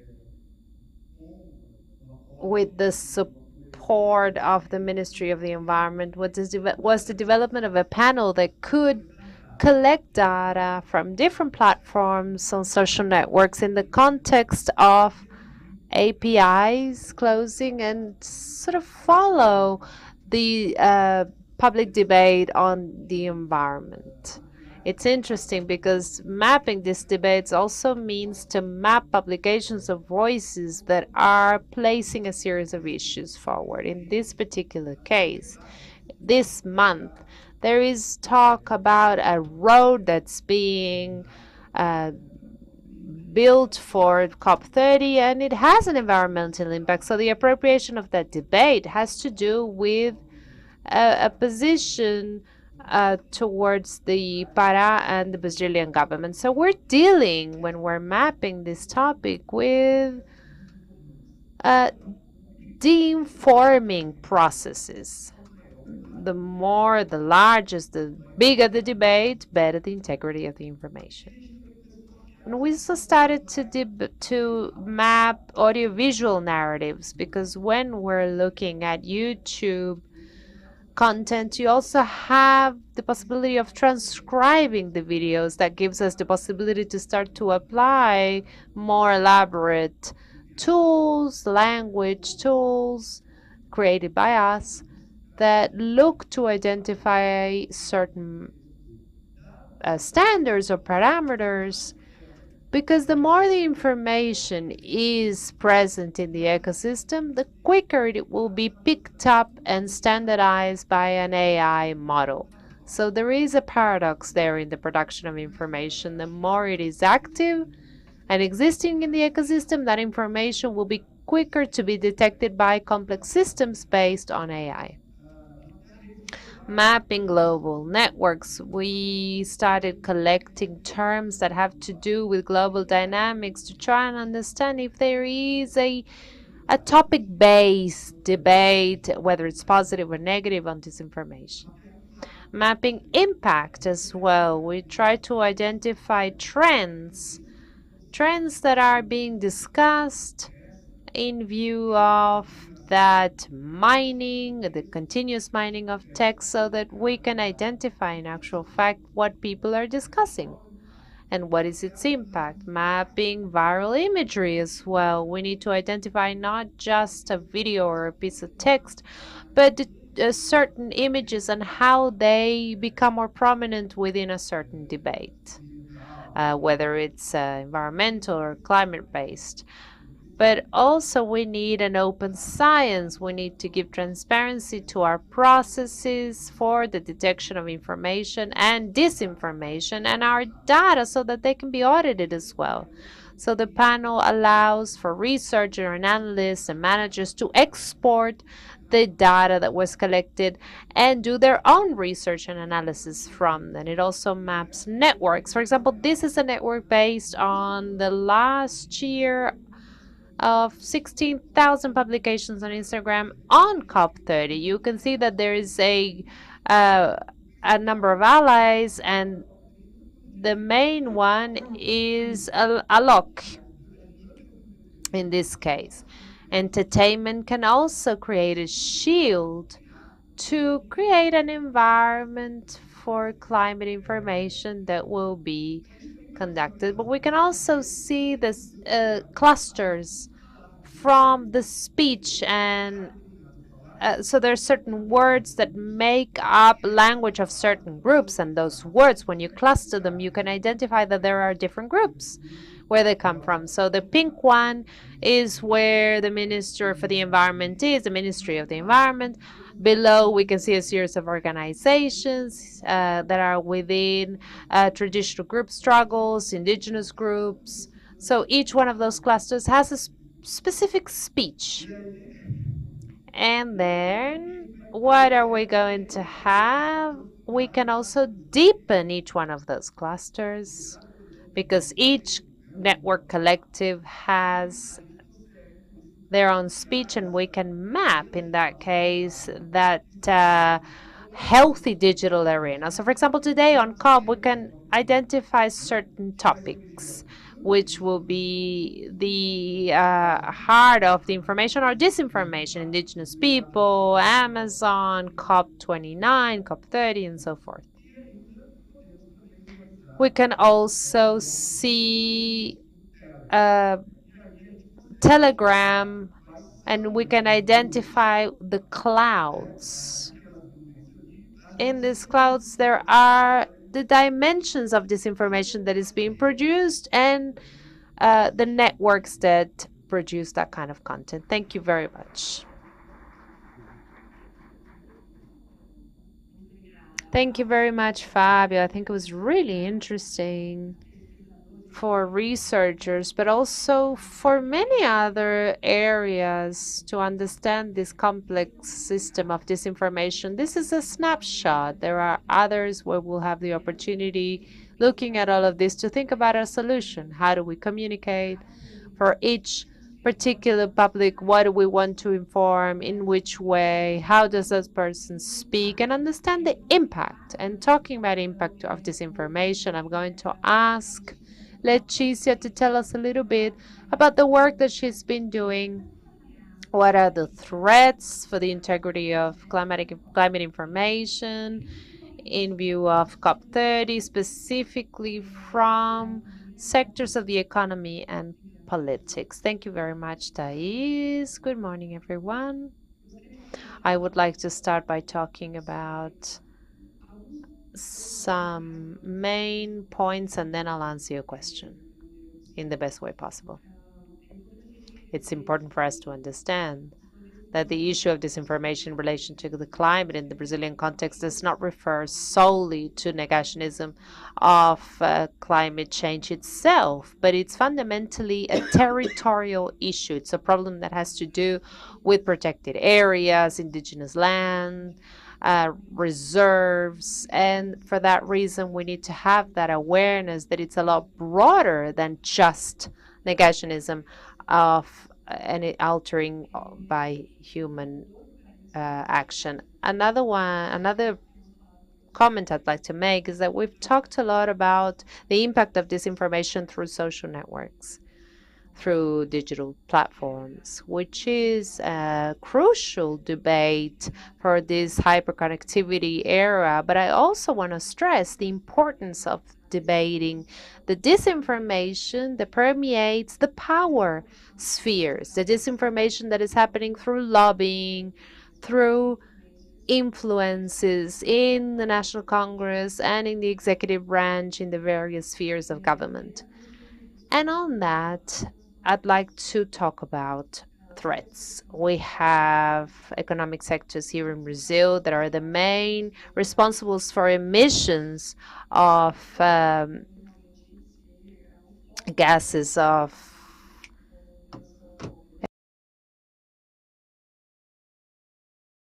greenhouse gases. So we're talking about deforestation linked to agriculture and cattle raising emissions as well. We are going to see the strengthening of a narrative of sustainability of the agro sector, and that narrative will be strengthened within the political sphere, much beyond the social networks. And in the political sphere, it can really create and make a difference. We will see arguments such as the environmental legislation is too rigorous, the agribusiness has adopted sustainable practices. We really would like for the agribusiness to be sustainable, but this is not the reality that we are faced with. This is through evidence and scientific work published and done by peer review. So it's a narrative that is twisted, that is distorted. There are some emblematic cases that prove that this narrative is in fact distorted. It could be, for example, a case from our university that we're following on the weakening of the forest code in its version that was approved in 2012, together with my two other colleagues from the Minas Gerais University and other important universities here in Brazil. We coordinate a study in which we assessed the debates in the National Congress related to the forest code, how the prestige, institutional prestige of certain academic figures was used to try and cloud decisions on skewed them on in relation to the forest code. This is just an example that we can give on this disinformation dynamics that go well beyond social networks. They are within the circles of power. I think my time is up. That was very quick, but I can give you more details later. Thank you so much, Leticia. I will now hand over to João because I think the disinformation dynamics are many, and that's the challenge. For each one, you need a different solution, a different approach to talk to people, to bring them close, and to communicate on that. So, João, I wanted to hear from you as to how this disinformation dynamic works within the territories. Thank you so much, Thais. I wanted to mention that 10 days ago, one of the main critics of the COP30 has confirmed that it was really hard not to want to hurt Marina Silva during her participation. This was something that was meant to intimidate. So this happened recently. My name is João Guilherme. I'm one of the directors of Democracy and Cheque. My organization is part of a working group in environmental education and facing disinformation on climate and environment issues. We did this year 80 reports on 200 reports, and I will talk about that here in my presentation. So thinking about the attacks to the COP that we see, I will not actually go through the report that's here on the screen, but first of all, the main focus is not necessarily how many degrees there would be in terms of increase of temperature. It's much more linked to socio-environmental issues of wanting to explore those territories and not acknowledge the indigenous populations living within them. And it goes through a series of slogans that are quite familiar to some people looking at this from the outside. For example, the agribusiness feeds the country. These are the kinds of slogans that were not developed for people that are trying to gain information on climate issues, but rather for people that have an empty stomach, that are hungry, that are aspiring to grow and have a little bit of what agro offers in terms of development. So they're small producers, small farmers that see the agro not as an opposition, but something to inspire to. And we're not just talking about fake information. We're talking about a whole ecosystem that involves entertainment, that involves a mobilization of emotions, of the memory of emotions, of what a farm means. And this, we cannot say that it's based on fake information if we live in the cities, and most of us do. In that sense, the forest is not understood as a possibility, but rather as a gateway to poverty. And this is essential to be understood, much more than showing scientific veracity or how much the world will heat up or what the effects will be. Recently, it has to do with seeing the territories, the land, as an object and not as a partner. So at my organization, we have a network of research groups throughout Brazil, which we partner with their ability to analyze and our ability to analyze and try and give a response to the challenges in that area. So we try and have a vision of a whole, because in fact we try to be part of an ecosystem that involves everyone, not because we have any particular magic lens or we automatically understand what's going on. But I think that events such as this are really important for that, because it's also a composition of ecosystem. Just like any ecosystems, it's not limited to a biome or a country in particular.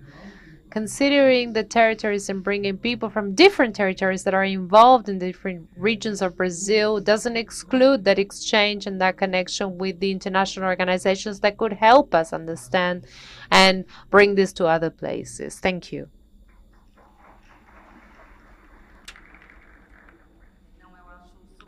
I find this really important what Letícia and João has brought, because when we look at this data, more than 90% of the Brazilian population is worried about climate change. More than 90% of the previous people that are elected, they do not believe in climate change. So I think that that is really wrong.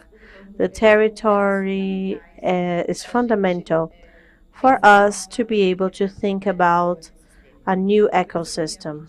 That's why I would like to ask Elisa, who has dedicated herself so much to understand and the integrity of information, the climate, and the risk for COP.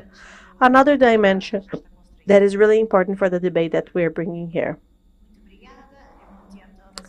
Thank you so much. I'm going to speak in English, sorry. Explain my role as UN Special Rapporteur on Climate Change and Human Rights. I'm an independent expert that's supported by the UN, but also independent from the UN. And my mandate is to bring together evidence from across different sciences and knowledge systems and lived experiences about the impacts of climate change, but also climate measures on human rights, and clarify the obligations of states, the responsibilities of business, but also the responsibility of public and private funders, including international financial institutions, and of the UN system itself. In 2024, when I started my mandate, I decided to focus one of my thematic reports to the UN General Assembly on public access to information on climate change and human rights, because that is really the precondition for the exercise and protection of every other human right which is affected by climate change.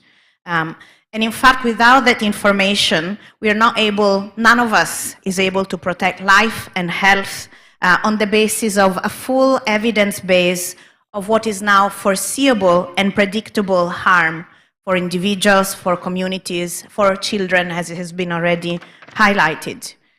In that report, I also highlighted the importance of the human right to science, and so legal guarantees for that science to be independent and to be prioritizing the needs of the most vulnerable to contribute to meaningful access to information. And I think I distilled several aspects of what climate information integrity means from a legal perspective, in terms of the obligation to provide in a timely manner quality, trustworthy, and evidence-based information. And that needs to be focusing both on the causes of climate change, including clarifying what are the high-emitting activities in different countries and economic sectors that we just heard, but also to really give people an understanding of whether climate change is worsening, and crucially, whether the actions that are taken by states and by private actors are adequate responses to protect their human rights in the context of climate change. And that goes also into geeky details like the methodologies that are used by public and private actors to justify their actions and their understanding of climate change. But crucially, we also need to share information about the impacts of climate change and certain climate change measures on human rights, and really clarifying to the best extent possible and on the basis of disaggregated data who is bearing the brunt of climate change, and really looking at children from pre-birth to adolescence, as well as women, older people, persons with disabilities, indigenous people, peasants, and many others. We have that information that is available now, unfortunately, and it needs to be brought into the body of climate information. Otherwise, we will not be able to assess whether public and private entities are effectively protecting our human rights. And the final point may be connecting to something that also has already been said before. We need to move away from that carbon tunnel vision around what is information on climate change.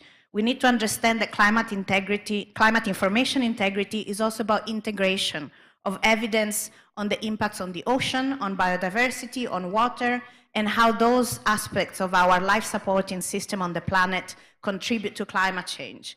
We need to look into cultural and social impacts, questions related to territorial recognition and conflicts related to territories, information on health and on toxics that are released by certain climate responses. All of that is essential for us to understand how much progress we're making or not towards a safer climate, and who is bearing the brunt of the delays and ineffective measures that are in place.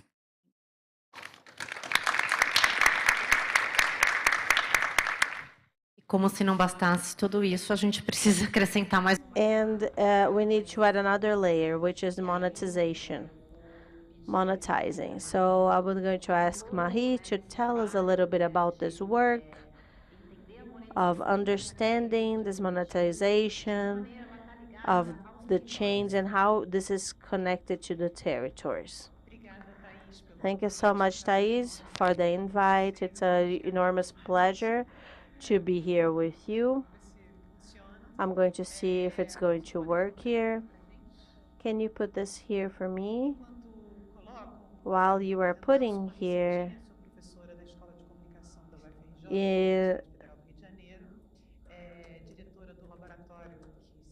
there is another one that is NetLab. One of the things that we have been seeing when it comes to the disinformation, how that became an industry.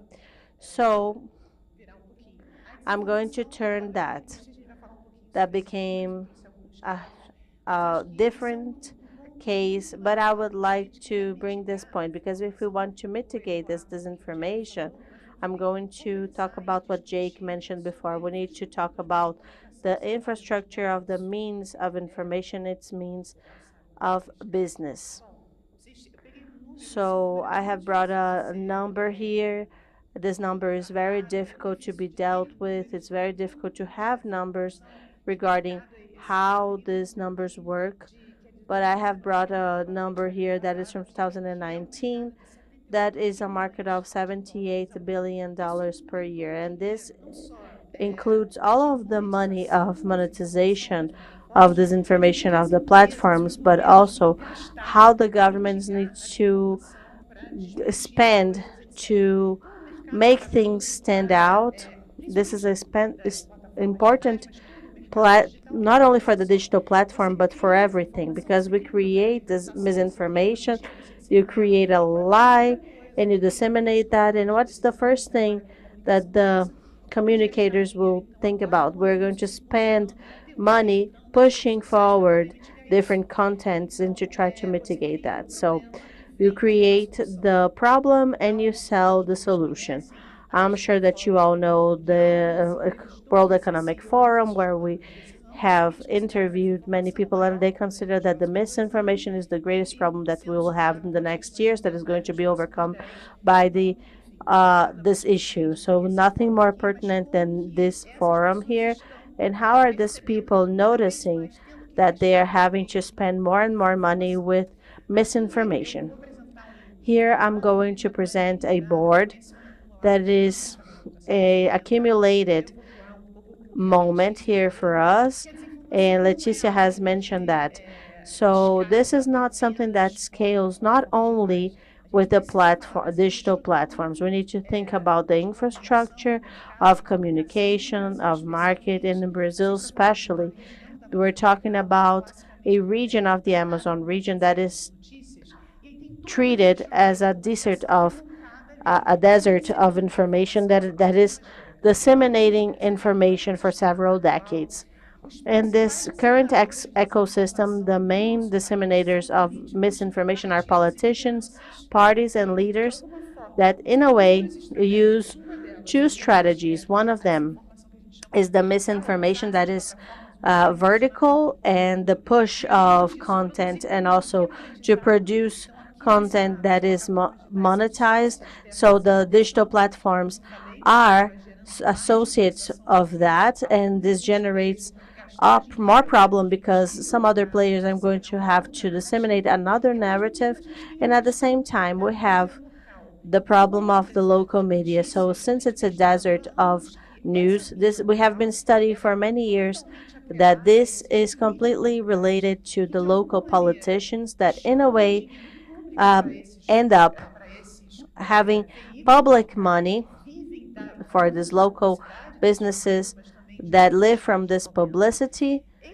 And in these types of media, they disseminate and support agendas that in a way can harm the problems that we have. They relativize and related to agro and the fossil fuels. We have a good way to produce this logic. So due to these economic needs, we end up talking about this. So this harms the population locally and the indigenous people, the movements in general, and leaders of the social movement as well. It delegitimizes this defenders of the social environmental laws, and we end up having an insertion of this in the social war that we're living in. So this becomes polarized in this logic. Another example that a recent study that we have shown, we have analyzed 200 vehicles, and this works of infrastructure is to base ourselves here. We have analyzed this and how much it was being dealt with in the illegal Amazon. We can see that almost 60% was supporting and the other 18% was ambiguous. So we have almost 75% of this media supporting these works of infrastructure that can cause damage to the environment and to the local populations. And how can they distribute this? Look how interesting this is. This is distributed by chat apps. I don't know how to say that. And that is Telegram and WhatsApp. Why? Because in these regions, these people have little access to the internet. And here in Brazil, we have something very particular, which is Meta, that offers free access to their platforms, Instagram, Facebook, and even if you do not have a local connection to 5G, 4G, and so on. So the only way that these people have to access information is through WhatsApp. And it's through this WhatsApp that they receive the links that they end up reading this news that are completely related to the interest of these local politicians and to these sectors that talk about this infrastructure.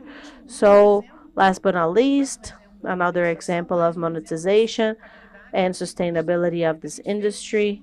We have done a study of the political lobby of the Parliamentary Front of Agro that defends the agribusiness within the Brazilian Congress, and we have collected all of the different ads that they have done, and 45% of these ads contained greenwashing and misinformation. So we're talking about a monetization that is formal from a group of parliamentary representatives, this relativism of this platform with contents that have much greater use for the civil society in these platforms. So that's it. I'm sorry to have gone over my time.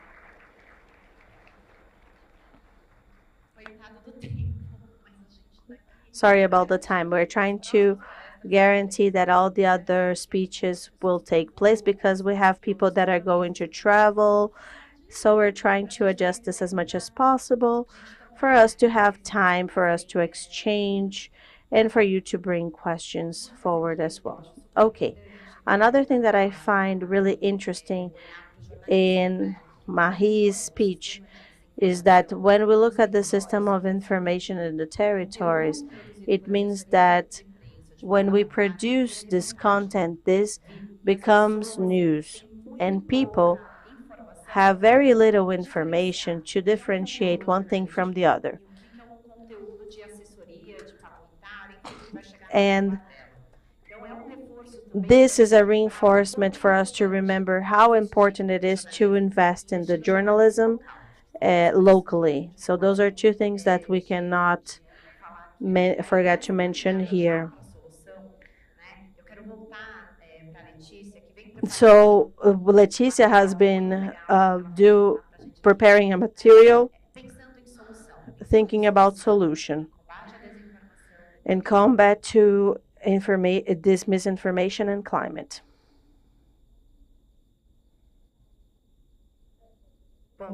So guys, recently, it's been a year. We have done a workshop for 2 days in the Autonomous University of Barcelona. It was a transdisciplinary workshop with many representatives from different newspapers and so on. So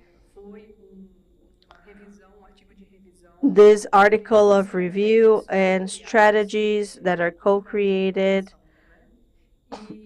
and the great message that we have that are 19 co-authors. So we need to work with a portfolio of strategies and not other strategies. So we need to work with co-creative strategies, because in many types of knowledge, they are accessible with scientific knowledge, and the scientists, they do not communicate really well. We need agencies of communications, we need journalists, we need the expertise of the local communities that have very detailed work at a level. So we have to understand how the threats that we face. This collection of knowledge needs to be brought forward with collaborations. And this access of information, we need to always think about the details. There's a great metaphor for that. For the food that reaches your food, you need an administrator, you need the person that will deliver the food in your table. And for if the cooker wants to become a waitress and the waitress wants to become a cook, that's going to become a problem. So this co-creation is something that we need to always work with.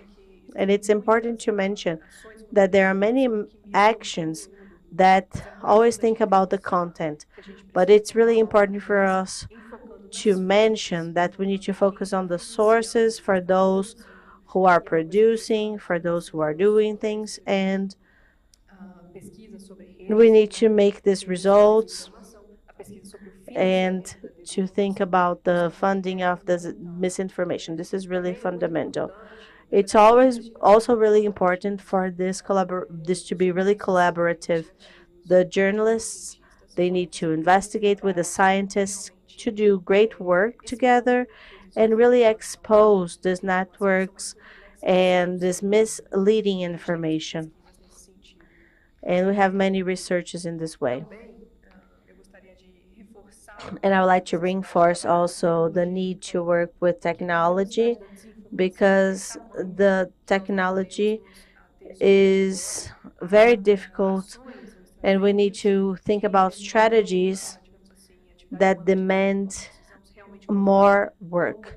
We need to count on technology so that we can advance, and the collaboration between the scientists of computing and technology and cognitive sciences as well, to understand how the information is captured and digested by a great audience. These collaborations are really important. So my time is almost up. We have listed 10 strategies, but soon we're going to publish this article. I'm going to make it available for everyone. Thank you so much, Leticia. And advancing in our conversation, when we talk together, we need to understand why we work together and why this storytelling is so important for all of us. We're going to launch next week, OI, which is the Observatory of Integrity of Information in Portuguese and English. This is our invitation. So many researchers that are here with us, both researchers of data science or experts of communication within their territory and within a community. We are calling these people to think about this observatory together and to share all of this information that we have so that other organizations and for ourselves to know what is happening, what are the interests in the game, what are these misinformators that are professionals, and to think about a solution. This is something that we have talked about, and how do we work to combat this misinformation? If you want to know more, please find us. It's already here, and it's really an open invitation. And finally, I think we should talk about a different scale, and I'm going to ask João to think about the ecosystems, those solutions, connecting with the territories and with the work that you already do and that you've been doing in your organization. Great. Thank you, Thais. I think that an important part of using the idea of ecosystem is the idea of interconnection between the elements that we see involved here. We're talking about general information. And during the pandemic, for example, we arrive in Brazil by plane, but to go to the communities, we have to take a car or a ship. We need to understand how things are connected so that that dynamic works. And it's the same for the platforms. I think it's important to have this development of technology, which we also work on. We are partners of Davi. We don't just use our own data, but also data from partners, as you saw.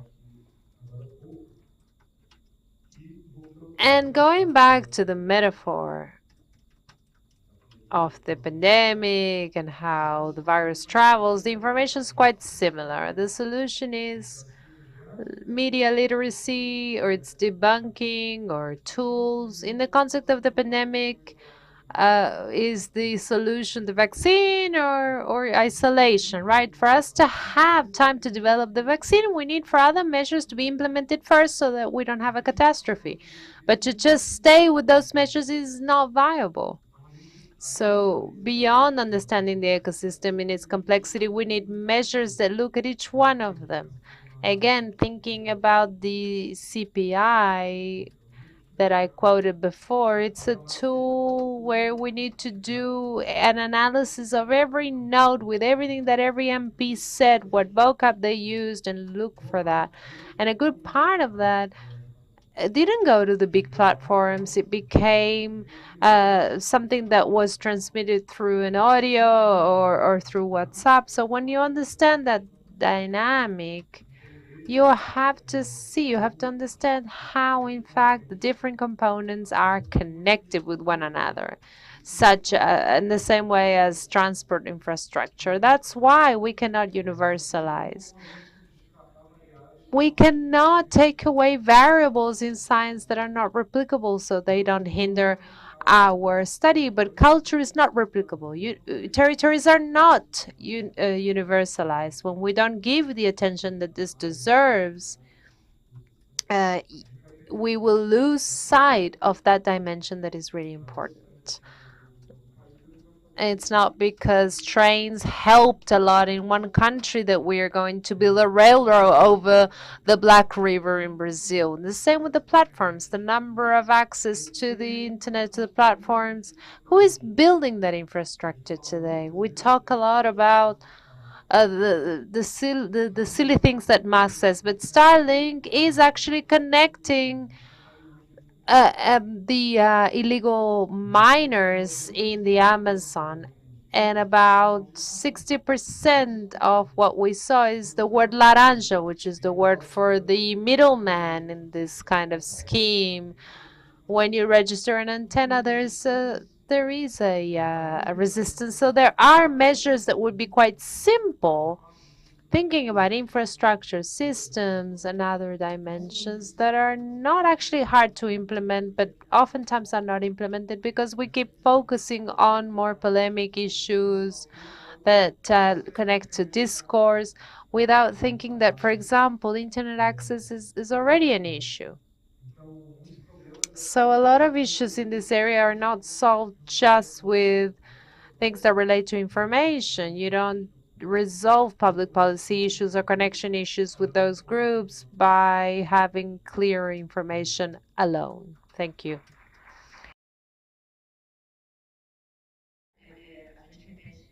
We keep saying territory, territory, and it's quite great to share our experiences when you work next to movement leaders in the territories. But let us remember that we will have a gathering this afternoon to hear from those that actually live there, that are the protagonists and that need to have those stories amplified. So I'm inviting you to stay with us till the end of the day.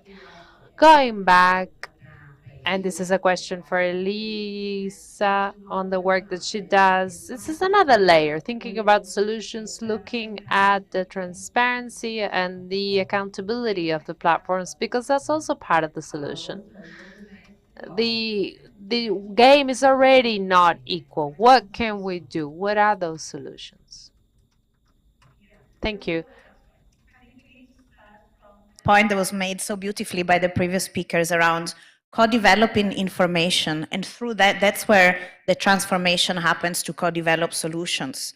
In my report on access to information, I prioritize the need to recognize and fund frontline community-led, but also women-led and children-led information gathering and analysis processes. And this is where the dialogue that we heard earlier on from the panel about respect and humility, it becomes a practice. And only through that we can also get information that is integrated, intersectional, and also in the process of making become accessible to different human rights holders. And so the question is, how do we create conditions within social platforms and everywhere else, for that kind of co-development to happen? I mean, part of it is realizing that in our calls for funding, for research and experiences, we need to value and ask the responsibility of all researchers to work with and co-develop knowledge with communities, with children, with women, and recognize that their lived experiences are science, they're climate science as well. And maybe challenge some of the assumptions around the data gaps in the Global South in particular. Those data gaps look at gaps from a particular knowledge system, but they might not be veritable knowledge gaps because the knowledge is there just in places and with people who wouldn't normally have access to academic knowledge production. So how do we then create spaces in platforms for that meaningful co-production? I mean, there's a lot of responsibilities and infrastructure the states need to put in place. We've heard earlier in the panel about the obligations to regulate, to monitor, but also to evaluate those trends we see in those social platforms and iteratively improve the ways in which we regulate all private sectors who have power over those platforms and ask them very specific questions around preventing discrimination in access to those platforms, abusive practices against women, children, indigenous peoples, and other knowledge holders, disclose what they're doing in terms of their moderation practices, which removal requests they're receiving and how they're treating them, addressing conflict of interest, and really collaborating meaningfully with those verifying information and providing tools for everyone to identify sources. So it's very clear what private sector operating those platforms can do, and that in itself has also implications then for funders about who they should or should not fund based on their performance against those human rights standards. And equally, I think for the UN and international financial institutions, for universities as well, in terms of who they can partner meaningfully within the private sector as to whether they are fulfilling those human rights standards or not in their practice. And that has very serious repercussions for how we all work in solidarity and contribute to the protection for environmental human rights defenders who are particularly exposed and in fact even identified and targeted in an escalation of violence through social platforms. So all of that is information we have now, and we have to use it for very detailed preventive practices that are both regulatory and monitoring by public institutions, but each and every one of us can play a role in both monitoring and behaving accordingly and sharing, again, the information with others who can also take meaningful action in terms of funding, in terms of partnerships, recognition, and revealing of harmful practices and good practices when they're there. Obrigada. Bom, gente, a gente tem tempo para pergunta. We have time for questions. You can raise your hand if you have one. I think we can hear 3 questions. and then I will ask for one of our panelists to answer so that we can stick to time. Good afternoon. It's a great joy to be here in this space. It's a pleasure. My name is Ergom. I am here as a representative of More in Common, which is a global organization to create awareness, but also the Lab on Information and Public Policies from the Getúlio Vargas Foundation in. I was thinking about how much cultural wars are going through this. There is a study, if you wish to look at it. We mapped more than 60 million publications talking about conspiracy theories, 5 million users in the entire continent, half of which is in Brazil. That's 1% of the Brazilian population. And what's shocking is how much cultural wars and polarizing issues go through the climate issue. Conspiracy theories that talk about chantrail spaces, that throw toxins so that men can become more feminine and women can become more masculine. That would be one of the threats, supposedly, of the climate crisis. What I wanted to provoke and what I wanted to hear from you is, how do we dialogue with people that are there? Because we have diagnostics, we have the anguish, we have the phenomenon of polarization, we have a phenomenon of cultural wars. But how do we grab a person who is there, a farmer, a producer, dealing with a number of influences from agro, to try and exercise the idea of cultural wars and establish a more common and inclusive dialogue with those that are dealing with these contradictions every day? Who else? Please be quite assertive in your questions, otherwise we will have some people that will lose flights. Good morning, I'm back here. My name is Marcos Viegelis. I am from the state of Pará, from the municipality of Belterra, that has beaches in Brazil.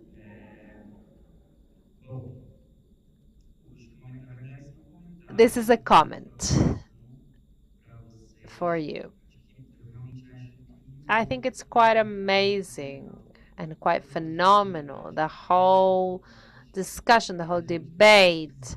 But we need to stop remembering those that are in the territories to help raise funds. Unfortunately, many organizations only look for those that live in the territories just for fundraising, and that's it.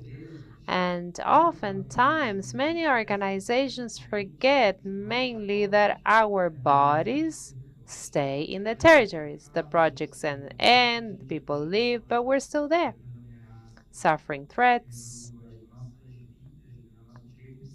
having our right to circulate violated. I say this from a place of one such people who is directly threatened. I had to leave my city in 2023. I had to move elsewhere because of that. I was now quoted in the report at the ONU of Human Rights Defenders, but I did not receive solidarity from any national organization throughout that process. We had people in our team from Tapajós, which is the organization that I represent, who were attacked, and we did not receive any form of solidarity from any national organization. So I am appealing and I am provoking, not just to the table, but to everyone here, not just for the panel. Stop looking at us just as a fundraising methodology or to have a nice project, and look at our bodies that stay there daily in the territories and that are directly affected by this all, because it's not easy to stop your life, move elsewhere. We have to leave our people.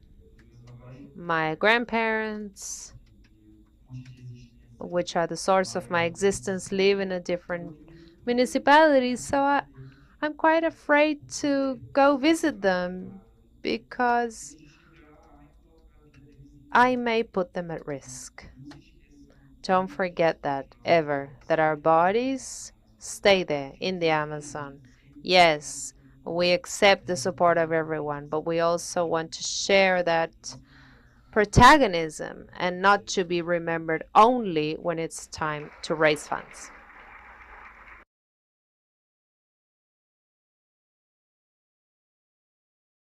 Thank you. I'm very happy that you're here with us. Tapajos has been working in education and climate change, and you should really get to know what they do. Thank you. Okay, let us now move. We have one more question here at the back. Good morning. Thank you, everyone. I saw Leticia posting. I'm actually quite touched with what's been said. I work in the region as well, in Santarém. I don't know Belterra, so I can't tell you how nice the beaches are, but I think the beaches in Arapiuns are quite nice as well. Hearing this, everyone speaking, there are some words that catch my attention. When you talked about clusters, the issue of government, of indigenous peoples and traditional peoples, I think the narratives here, when Marie was speaking, was striking. And Leticia spoke about transdisciplinarity.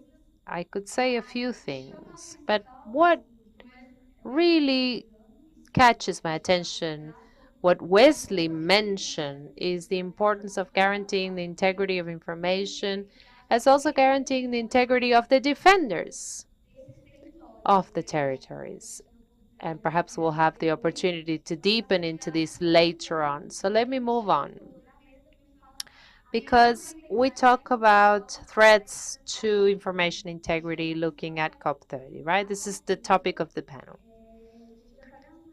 We're already seeing news on the cost of COP30, which is increasing, and I think that guaranteeing the integrity of information also has to do with guaranteeing that the people from the territories are there in the various arenas of discussion and decision-making places. So my issue as a PhD student, but as part of my political aspirations, is how do we gather all these clusters, organize them in such a way that those people are there, not just in the green space, but also in the blue zone where negotiations take place. Marie, perhaps you can answer the first issue, and then the other one that has to do with guaranteeing spaces. This is here is for that reason, but invariably we have to talk to the government. That's the commitment. The commitment of the COP is that the organizations are within the COP and that they're present at the arenas, and we need to help push for that. What's your name? Ehego. Thank you for your question. A very challenging question. I think that there is a way to think about this. We think, how are we going to communicate facing these cultural wars and polarization, as if communication was in some way or had in some way a power to just to convince people to think or to believe. So if we had perhaps to turn around the question, you will definitely bring important data, but perhaps what we need to do is understand how those people are living, what are their fears, what are their aches, so that we can think about our communication. We need to turn it around. Otherwise, we will not be able to get to an answer that is interesting. But I think there's another element that we could think about, and this is my attempt to provoke here, which is that it's very important to think about communication infrastructure. When the far right decided to move forward, they thought first about that communication infrastructure. So what does it mean? It means to buy TV channels, to conduct podcasts, to develop websites, to have digital platforms, to announce. They are the largest advertisers in Brazil on platforms at Meta, in Brazil, comparing even to the federal government with Jair Bolsonaro, who was a part of two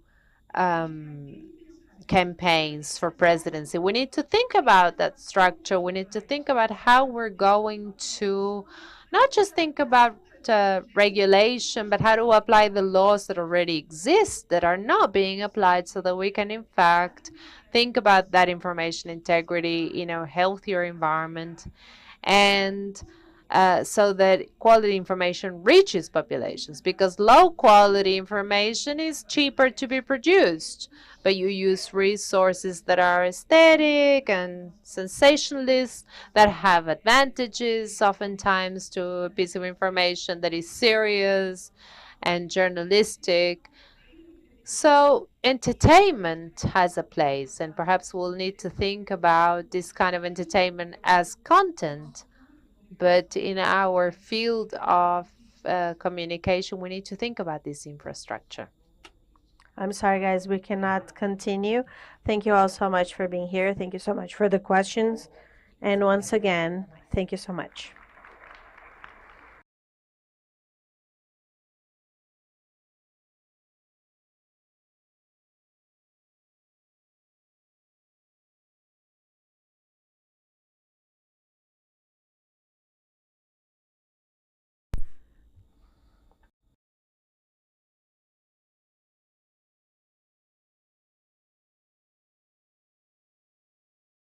Continuidade, eu gostaria de chamar para o painel Políticas Públicas e Integridade da Informação. Public policies, and we're now going to have a panel of public policies and information integrity. We're going to have Camila Integrier, the Director of Information and Democracy.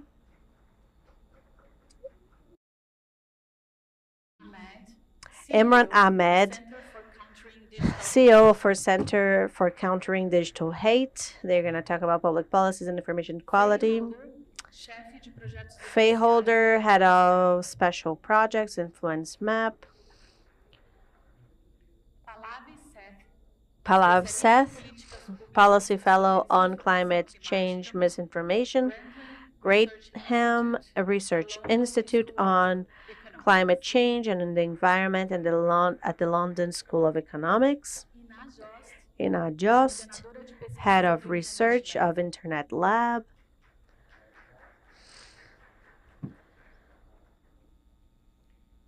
Paulo Sérgio Domingues, Justice of the Superior Court of Justice of Brazil. Bonjour à toutes et à tous. J'aimerais moi aussi pouvoir parler dans ma langue maternelle, but I'll switch to English. Thank you so much. Okay, so now. Late, and I know I'm between you and the lunch break, so I will try to do my best in facilitating this dialogue. Myself, Jake, I don't have kids, unlike some of the colleagues here. I don't have kids, but I care. I care about the issue we're discussing today. I care about information ecosystems that work properly. I care about democracy, and I care about the environment. And it's really a pleasure to see these three discussions being jointly discussed here today. When we're asking ourselves what we can do and what different stakeholders can do to improve the situation, I think that one of our role at the Forum on Information and Democracy is also to support the people within government who are trying to fight these fights and to move the agenda forward. And I know firsthand how hard it can be to ensure that information integrity remains a top priority in the political agenda, to ensure that the ministries, the heads of states and government remain committed to this agenda. And I think that here it's no surprise we are in Brazil, because we've seen how some inside reformers have been playing a key, crucial role in moving this agenda forward with the G20 last year, and it's keep going with the UN, UNESCO, the OECD, and all international organizations. I'm really pleased to be here today. As I said, we're quite late, so we'll try to move forward. We'd like to do a first round of table to basically discuss and talk about what different actors and what is their role in the information ecosystems. And then we'll go a little bit deeper on public policies and on the role of the government. So I will start with you, Ina from Internet Lab, just to talk a little bit. I don't know if you have already the microphones. No, they are all here. Hold on. There we go. I just start with you. I mean, we all have discussed that, but the role of the platforms in shaping the information ecosystems. Thank you. Boa tarde a todos. Good morning for everyone. I'm going to speak in Portuguese. I would like to thank for the invite and to thank everyone that is here. Can you please stand up? Thank you all, the interpreters, everyone from the logistics. I'm going to talk about what the Internet Lab has done in the 2024 that has served to map the policies of content of the platforms. This is a very problematic type of subject because we know that the will of cooperation from the platforms is very small, but it's very important for us to talk about these terms of use because they're the ones that manage our ways of expressing ourselves online. FAO has tried to map the contents of moderations of climate change, and the first conclusion that we have reached is that no platform has this type of policy for this misinformation of integrity of climate change. They have regulations, but nothing regarding climate. So I have hope that during COVID, we also didn't have misinformation policies, but when the problem came, the platform started to create this type of policy. So for me, this is a little bit of an indicator that maybe we can have dialogues, maybe we can talk to these people about this, and the teams of public policies in the countries and these moderators and the matrices in the headquarters are more difficult for us to talk to, but there is an opening. And another finding that is really interesting from this research is that the policies in the platforms have two types of problem. The first one is of writing. So there is no policy for this climate negationism, but also the action, because they are related to damage. When we have a threat to a politician or violence, there is a damage that is really clear. But when you talk about climate negation, denial, it can be more abstract. So it's very difficult for you to apply these policies. And I would like to close by saying that we still need to dialogue a lot, and we need to advance for the improvement of the moderation of this content. And if the platforms don't want to collaborate, okay, we need to find ways to do that with regulation, trying to define what is illicit problems, what is a policy of moderation of content that are not just removal, but also expansion of official content on the climate and things like that. 1 second, I know, sorry. So much, Ina. Thank you for keeping it to 3 minutes. I know how hard it is. You talked about content moderation a lot. I think that Brazil is also a country where we have a very interesting discussion on content moderation, and notably the role of the judiciary branch. So I would like to turn now to Minister Paulo Sergio Domingues to tell us a little bit about, when we have these discussions, we have the executive branch, we have the legislative, we also have the judiciary branch. I would like to have your thoughts on what the judiciary can play in all these debates. Thank you. Muito obrigado. Muito bom dia. Thank you so much. It's great to be here with you talking today in this plenary. I would like to start by saying that it's a huge difficulty to deal with this for all of us, and for the justice and for the judiciary is not different. So we need to work with the freedom of speech and misinformation. We have different opinions about things, different political views, scientific views, and until today we do not know if the egg is good or bad for health, but the visions that we have on things is not because we're mean, but we have different perceptions, and there is the lie. I don't like fake news, this expression, because it seems to me that because it has news on it, it seems like it's legitimate. So it's better being said that it's just a lie. We are having a debate about this on what is the reach of democracy, on what is freedom of speech, what is offense to democracy. And on this debate, information is essential. And democracy wouldn't be different in the environmental aspect. So if information is equal to democracy, that would be the same for the preservation of environment as well.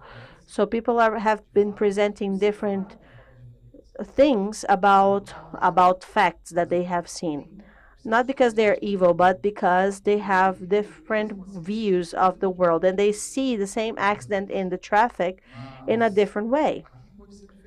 So, but here it can be different. Here we have misinformation in a deliberate way.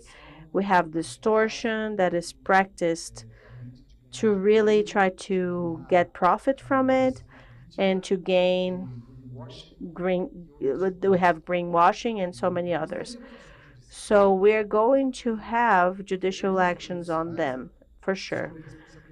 And we're going to have the responsabilization for environmental damage that has expanded its climate issues. So we have information about this. The situation is only going to be possible, and it will come to the judiciary power. Actions on the access to data bank, public data bank that are based on the information that we go through. Actions to not let the fake news be spread out or to even remove this content online. So these actions to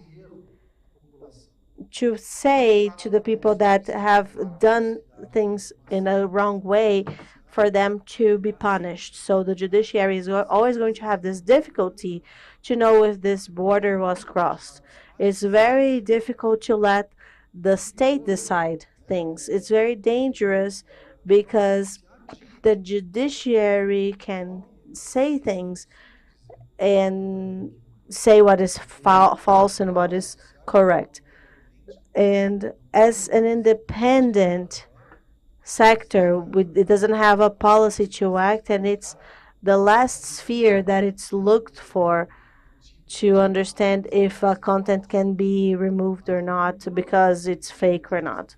But it's dangerous to make the judiciary do that all the time because the views of the policies change over time, and one government can decide that no climate crisis exists, and from then on, that becomes a truth. And we cannot allow that to happen. But the judiciary needs to find answers, but it's not going to be easy. Sometimes we do not have these answers to give population. So I think that the most efficient one is for us to have public policies, the ones that have been put forward here, to give more and more information to try to counterpose the actions or the information that are spread out there, and to incentivize people to find the right answers. I think we also had a very interesting framing of the issue related to freedom of expression earlier, but I'm sure we'll get back to that in a moment. First, I'd like to turn to Pallavi on the important role of the media in not only providing trustworthy information, but also maybe fighting climate disinformation. Thanks so much. So as online mis and disinformation becomes increasingly pervasive, I'd argue that traditional news media actually plays a pretty important role in providing accurate, reliable, evidence-based information grounded in professional standards. Now, three things are happening. One is that, and we've heard this before, local journalism is dying across markets. The second thing is that consumption of and trust in traditional news media is also on the decline, again, across markets, including Brazil and the UK. And the third is that in some occasions we've seen a dangerous phenomenon, almost a loop, in that misinformation that originates online seeps into traditional media, and sometimes even vice versa. So I'd like to briefly touch on the project that I'm currently working on at the LSE. In the UK, there's been a rise in misinformation, particularly about climate policies, some of which is perpetuated by sections of the British press, including the Telegraph, the Daily Mail, some of the right-leaning newspapers. This is particularly prevalent in the opinion and editorial sections of these newspapers. At the LSE, we are working on a policy project that aims to address some of the regulatory weaknesses in the UK press that are enabling this constant spread of misinformation and failing to hold newspapers into account. The project is based on research by a professor at the University of Oxford, Dr. James Painter, and that really forms the backbone of our project. Briefly to share the findings of the research and a bit about the research itself. So the research assessed the accuracy of claims about climate policies in 9 national newspapers, including the Telegraph, the Guardian, the FT, to name a few. This was between the period of July and November 2023. And 3 important findings of many others that I'd like to mention today. The first one is that, like I said, most of the misinformation is found in right-wing newspapers, particularly in the editorial and opinion sections, Telegraph, Daily Mail, The Sun. Second, and an important finding, is that there's now a narrative shift in misinformation. So instead of climate denial, we are now seeing policy skepticism. You know, these newspapers are accepting the reality of climate change, but they are using tactics to delay climate action. So discredit climate solutions, question the urgency of climate action. Those are the narratives that we are seeing. And third, and according to me the most important, is that most of these claims are misleading and not wholly inaccurate. And actually this drives home an important point that, you know, today misinformation is becoming very nuanced in nature. It is difficult to spot misinformation, even for experts sometimes, let alone a reader. A quick example I'd like to give is, you know, we've seen a lot about the costs of net zero in these newspapers. So again and again, they iterate that there's a very high cost attached to net zero. You know, the taxpayers' money is going to go into these net zero policies, except always these newspapers fail to mention that the cost of climate inaction far outweighs the cost of transitioning to net zero. And so, you know, this is something that we've not just seen in the press, but also across on online platforms, and I'm sure that'll come up. Yeah, so these are the 3 points. Sorry, my time is up. No, that's perfect. Thank you so much. And thanks, the 3 of you, for keeping your time. It's really appreciate it. You know, when journalism disappears, what remains? Influential and cooperation communication. So we'll unpack that transition, like Faye from Influence Map, to tell us a little bit about your work and the role and responsibility of corporates and corporations on that. So Influence Map tracks and analyzes corporate lobbying on climate policy engagement. And what we mean by that is we look at the ways companies and trade groups use their various channels of influence to shape policy and the broader debate on climate change. And through that, across various different sectors, we see that corporate actors who are really interested in profiting off the status quo and preventing climate policies use disinformation as a really common tool right through the sort of production line of influencing. And I'm going to use an example of electric vehicles just now, which is a topic that's got a lot of polarization around it because of this corporate disinformation, and that's having real impacts on our ability to decarbonize that sector. But I'm glad you mentioned policy skepticism. We did a piece of research recently that at trade groups and their historical lobbying against alternatives, including EVs and renewables. And we found that in 1967, so as long as these groups have known about climate change, they've also been lobbying against the alternatives and the policy. API had said, by the time a practical electric car can be mass-produced and marketed, it will not have any meaningful advantage on air pollution, and that emissions from internal combustion engines will have been controlled. They haven't been controlled, and we now don't have the solutions in place at the scale we need because of this kind of lobbying. If we jump forward to 2024, the American fuels and petrochemical manufacturers, another trade group in the US, ran a multi-million-dollar campaign against EV policies and measures to control internal combustion engine emissions with ads, digital ads, billboards, text messages, the works, including these same kind of claims around EVs don't have any kind of meaningful benefit. This has real implications for public perception and policymakers' ability to take action. There was a survey that Conscious Advertising Network and CAD published in 2022, and it looked at some of these kind of misinformation claims, including about EVs. And just to pick out an example, in the US, 23% of the people surveyed thought EVs produced more or the same amount of emissions as regular ICE engine vehicles. Only 28% could identify that as false. That is not a good enough statistic and shows the situation we're in. That was comparable across different geographies, including places like Germany, and that is having a real impact on our climate policy. So we've seen in the US, electric vehicle policies be rolled back, but also in the EU, they are being weakened at the moment. And it's because of this kind of polarization and misinformation. The last kind of point I want to make is policymakers have a hard enough job as it is. If they also can't get accurate information, it becomes even harder. And we sort of perpetuate this cycle of undermining trust in our institutions, undermining trust in the urgency of climate change, and in our ability to take action. So I'll stop there and maybe speak about some solutions in a bit. Wonderful. Thank you so much. Thank you. Imran, when we were preparing for this session, I noticed you had a lot of topics you wanted to discuss and present. Maybe can we pause on a little bit on the economics and the market of disinformation and the underlying structure on this? Sure. I mean, disinformation it's a funny word, isn't it? It's this new term that's meant to mean lots of different things. It can mean climate denial. It can mean foreign propaganda by Vladimir Putin. It can mean the stuff that makes kids feel bad about their bodies, their mental health. It's a catch-all term. So let's just get back to climate denial. Who spreads climate denial? The people who benefit from it. And we know that because they've been doing it for decades. The way that climate denial has proliferated in the modern era is through social media. It's a really effective, cheap tool. The economics of social media are incredible for liars.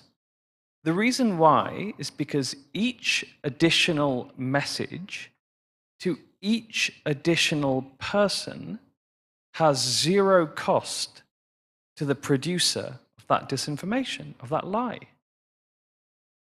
So you can send a message to 1 billion people 1 billion times, and it costs you nothing apart from the cost of producing the lie in the first place. And of course, now with generative AI, we've reduced the cost of production to zero. And for the social media company, they profit from it. Because every time people who want action on climate change, when we see a lie on social media, we go and engage with it. We then spend time looking how many people agree with us. Hoping for likes, hoping for retweets. But all that time we're spending on social media, we're consuming ads, we're making them money. So whereas 10, 20 years ago, the production of climate denial to stop action on climate change was a cost for the oil and gas industry, it's now a profit center for the oil and gas industry, because the people who are producing and distributing this stuff, they are making enormous amounts of money from it. One of the things that we found in our research is that almost every time we see the super producers of disinformation, of climate denial, They're having revenue sharing with the platforms. The platforms are paying them to produce this content that keeps people engaged on the platform and allows ads to be shown. And that is a banana system. You know, all too often I hear people complain about the people who receive lies and believe them. It's victim blaming. Yeah, it's an experiment I do every now and then in a group of intelligent people, just to show how disinformation is not about being stupid, it's about being exposed to lies repeatedly.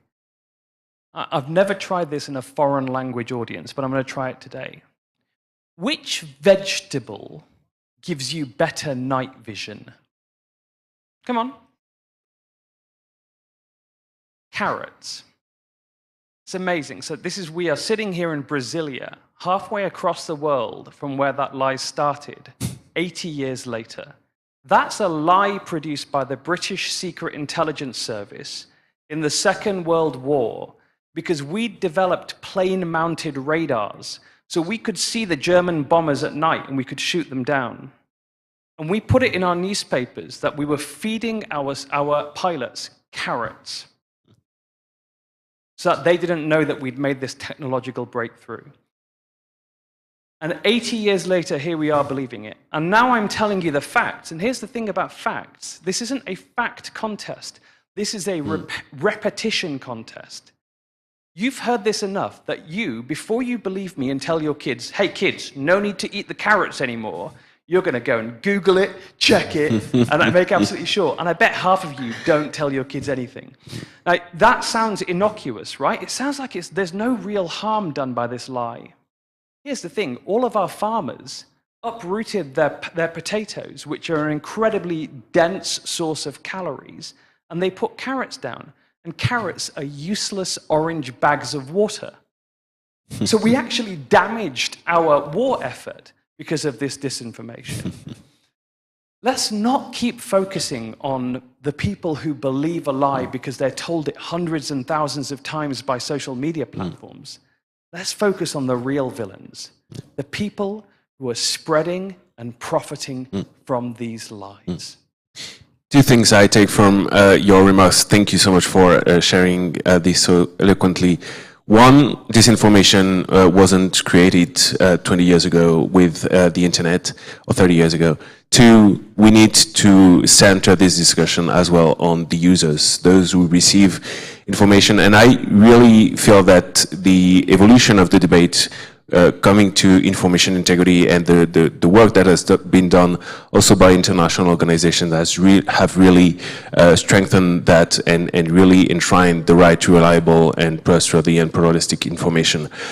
We talked about different actors. We talked about the media, about corporations, about the judiciary. But this panel is also on public policies. And so I would like to now in this second round focus a little bit more about the role of the government in fighting or enhancing information integrity. Maybe we can go in the same round, but there are a lot of issues to discuss. International cooperation, we already talked about this. Any reflection on different regulatory efforts that have been shaped lately, but also, you know, how can the government be maybe more transparent in how it communicates, in how it works around these issues. So, Ina, I would like to start with you again. Bom, eu vou desviar pouco. Let me deviate from that question a little bit. I think there is a scenario for a shared responsibility. I think the state has a lot of responsibility. Regulation is essential, crucial, and I talk about this with my eyes closed. But I wanted to talk about the shared responsibility of the actors of the information ecosystems. And here I'm going to make this distinction, or I'm going to rather talk about 4 parts. I'll start with the social network responsibility. We see a lot of monetized channels with information. So the platforms are making money with content that is disinforming. So we need to understand how this ecosystem of monetization works. We need to understand its details.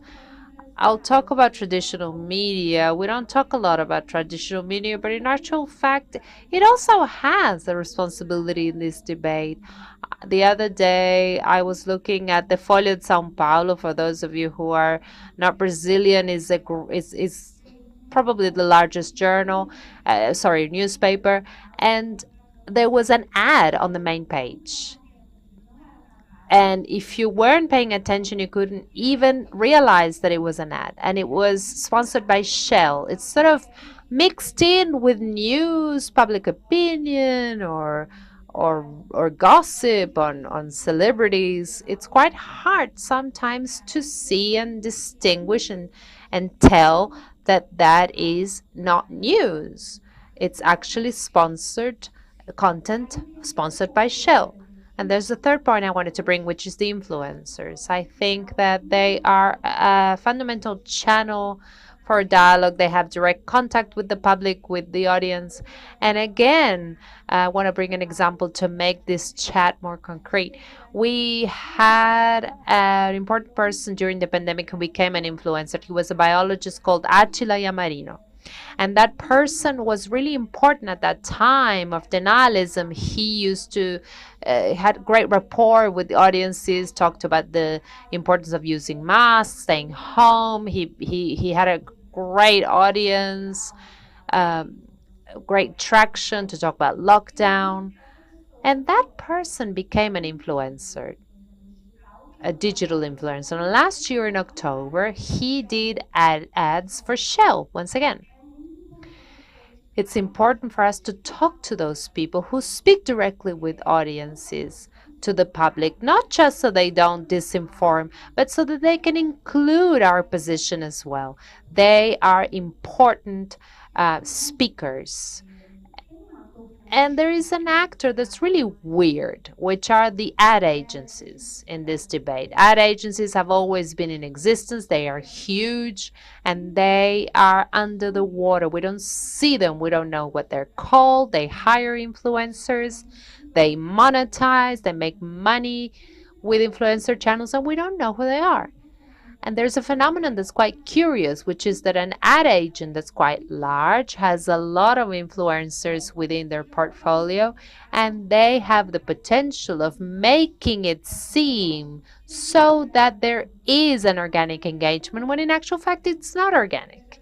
That engagement is coming from a campaign on behalf of that ad agent that's telling all influencers to say the same thing. And so people say, oh, everyone's talking about this. No, people are talking about this because the ad agency told influencers to talk about this. We need to keep that in mind to talk about this. Quickly, just a very quick follow-up. Because we had this debate about the influencers in France as well, and there was this, at some point, this sort of regulatory proposal. You feel that this is a space where we need a specific law, or do we need to implement some specific regulation? Very quickly, sorry. Eu gosto muito dessa pergunta. I really like that question because Brazil has the ad section that is extremely well regulated. We have a very robust regulation framework for ads for kids, for example. So it's a huge question mark as to why that legislation is not applied for social networks. So I think, yes, we need to move forward in regulation. I think we need to have regulations specific to social networks, but I don't, we need intelligence to understand what's happening elsewhere, what's happening in France, for example. I'm sure you have examples. Ina, I think we always also go back to the discussion on having the perfect law, but then how do we implement them? And implementation is really key, not only in the European context with the TSA. Minister, I would like to turn again with you, because then again, the judiciary has a critical role to play in the implementation of all these regulations. So I'd like to have your views on how can we craft public policies that work and implement them. I agree that whoever profits with the dissemination of information that is not true will continue to do so. And if that is always true in the ads of traditional media, where there is an editing, or there used to be an editing of information to be disseminated, we see a completely different scenario today. Social networks, where each person is an editor. Each person is a newspaper and their own editor. It's something quite different.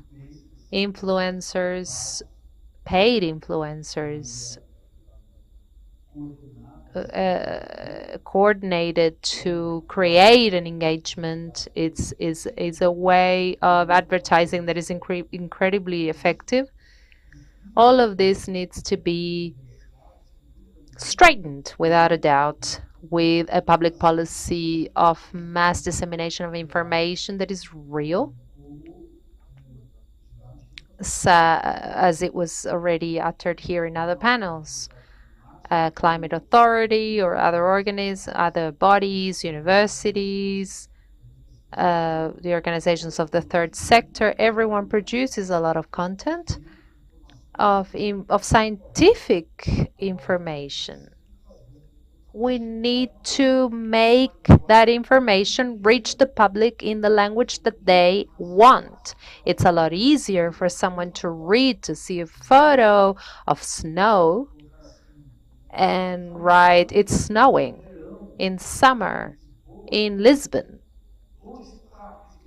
Where is the climate crisis, right? It's a lot easier to grab a photo and repost it than it is for someone to hear, "No, that's not how it works. Climate crisis, global warming leads to extreme events, and those extreme events sometimes mean colder summers," and so on. When the person reaches the 5th paragraph in their reading, they're no longer interested.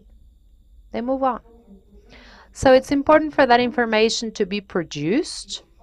It's easily accessible for the population, and that it's disseminated for everyone, spread in the same language of memes that disinform. That is a policy that we need to boost, and we have a way to do that. And I think that is a policy that needs to be worked on with the support and with systematization of information, and not just making them available. The government has information. There are bodies, there are NGOs that have panels that are incredible available to them on the climate crisis. We need to make that have a transformed language that delivers to people. That needs to happen. Otherwise, we will continue to receive fake information. Once again, the judiciary branch is the last place where that will go. That's where people go when nothing else works. It's the last resort. So there's no guarantee that it will happen, even if you try. But we need to tackle the issue before it reaches judicial action. Here again, sorry, a very quick follow-up question. I was discussing with some colleagues here in Brasília. Do you feel there is also a need to better explain how the judiciary works and the decisions that are taken, notably by the STF here in Brasília, on these issues related to freedom of expression and content moderation? Sem dúvida. Without a doubt, that is a difficulty in our judiciary branch as to how it works, whether it's the political sphere, environmental, education. I always say that being a judge is the art of discontenting people. You'll never make everyone happy. So that's why the explanation always has to be given constantly. And that goes to everything. I agree entirely. It is a mistake that we make in the justice system. Ministro Balavi, I think we go back to the role of the media in that, and how can we ensure, and what are the public policies to ensure that we have a thriving media ecosystem, if you'd like to extend on that. Sorry, I'd just like to deviate a little bit. Of course. Not talk about media per se, but there's obviously a lot of talk about addressing the supply side of dis and misinformation, which is very crucial. I think it's also very important to look at the demand side of misinformation. So, taking off on the point about information that's easily accessible, how can we make the public how can we equip the public with critical thinking skills to recognize and identify mis and disinformation, and have policies that can be done at scale? I think that's the that's the main challenge, really. But it is being done. In Finland, the media literacy skills have been inoculated in the national curriculum, and students are being taught to critically evaluate information from a very young age. So I think it's important to think of media literacy programs, but those that can be scaled. Obviously, the challenge with that is that it's going to be expensive, but in my opinion, that is the way to create impact. So that would be, one of the public policy interventions that I can think of. The other one is to support local journalism, and much had been talked about in the panel before, but invest in local journalism. There are ways to do so. There are countries that are doing so already, providing tax exemptions. I think in the UK, newspapers get exemption from value-added tax. In the US, there is the New Jersey Consortium provides provides a lot of grants to a lot of local newspapers. So those are sort of two ways to perhaps support local journalism. Thank you so much. It is a very important debate. We had actually Ina and others in São Paulo this discussion about fair compensation and trying to answer this question about should big techs pay for news. Do you have any views on that? I mean, there are sort of tax incentives that one can provide to readers who probably subscribe. And again, this exists, I think it exists in France, if I'm not mistaken, and in Canada as well. So again, that's one way of doing so. But those are like little interventions, yeah. Yeah, and we've clearly seen, you still have 1 minute and a half, so if you want to extend on that point.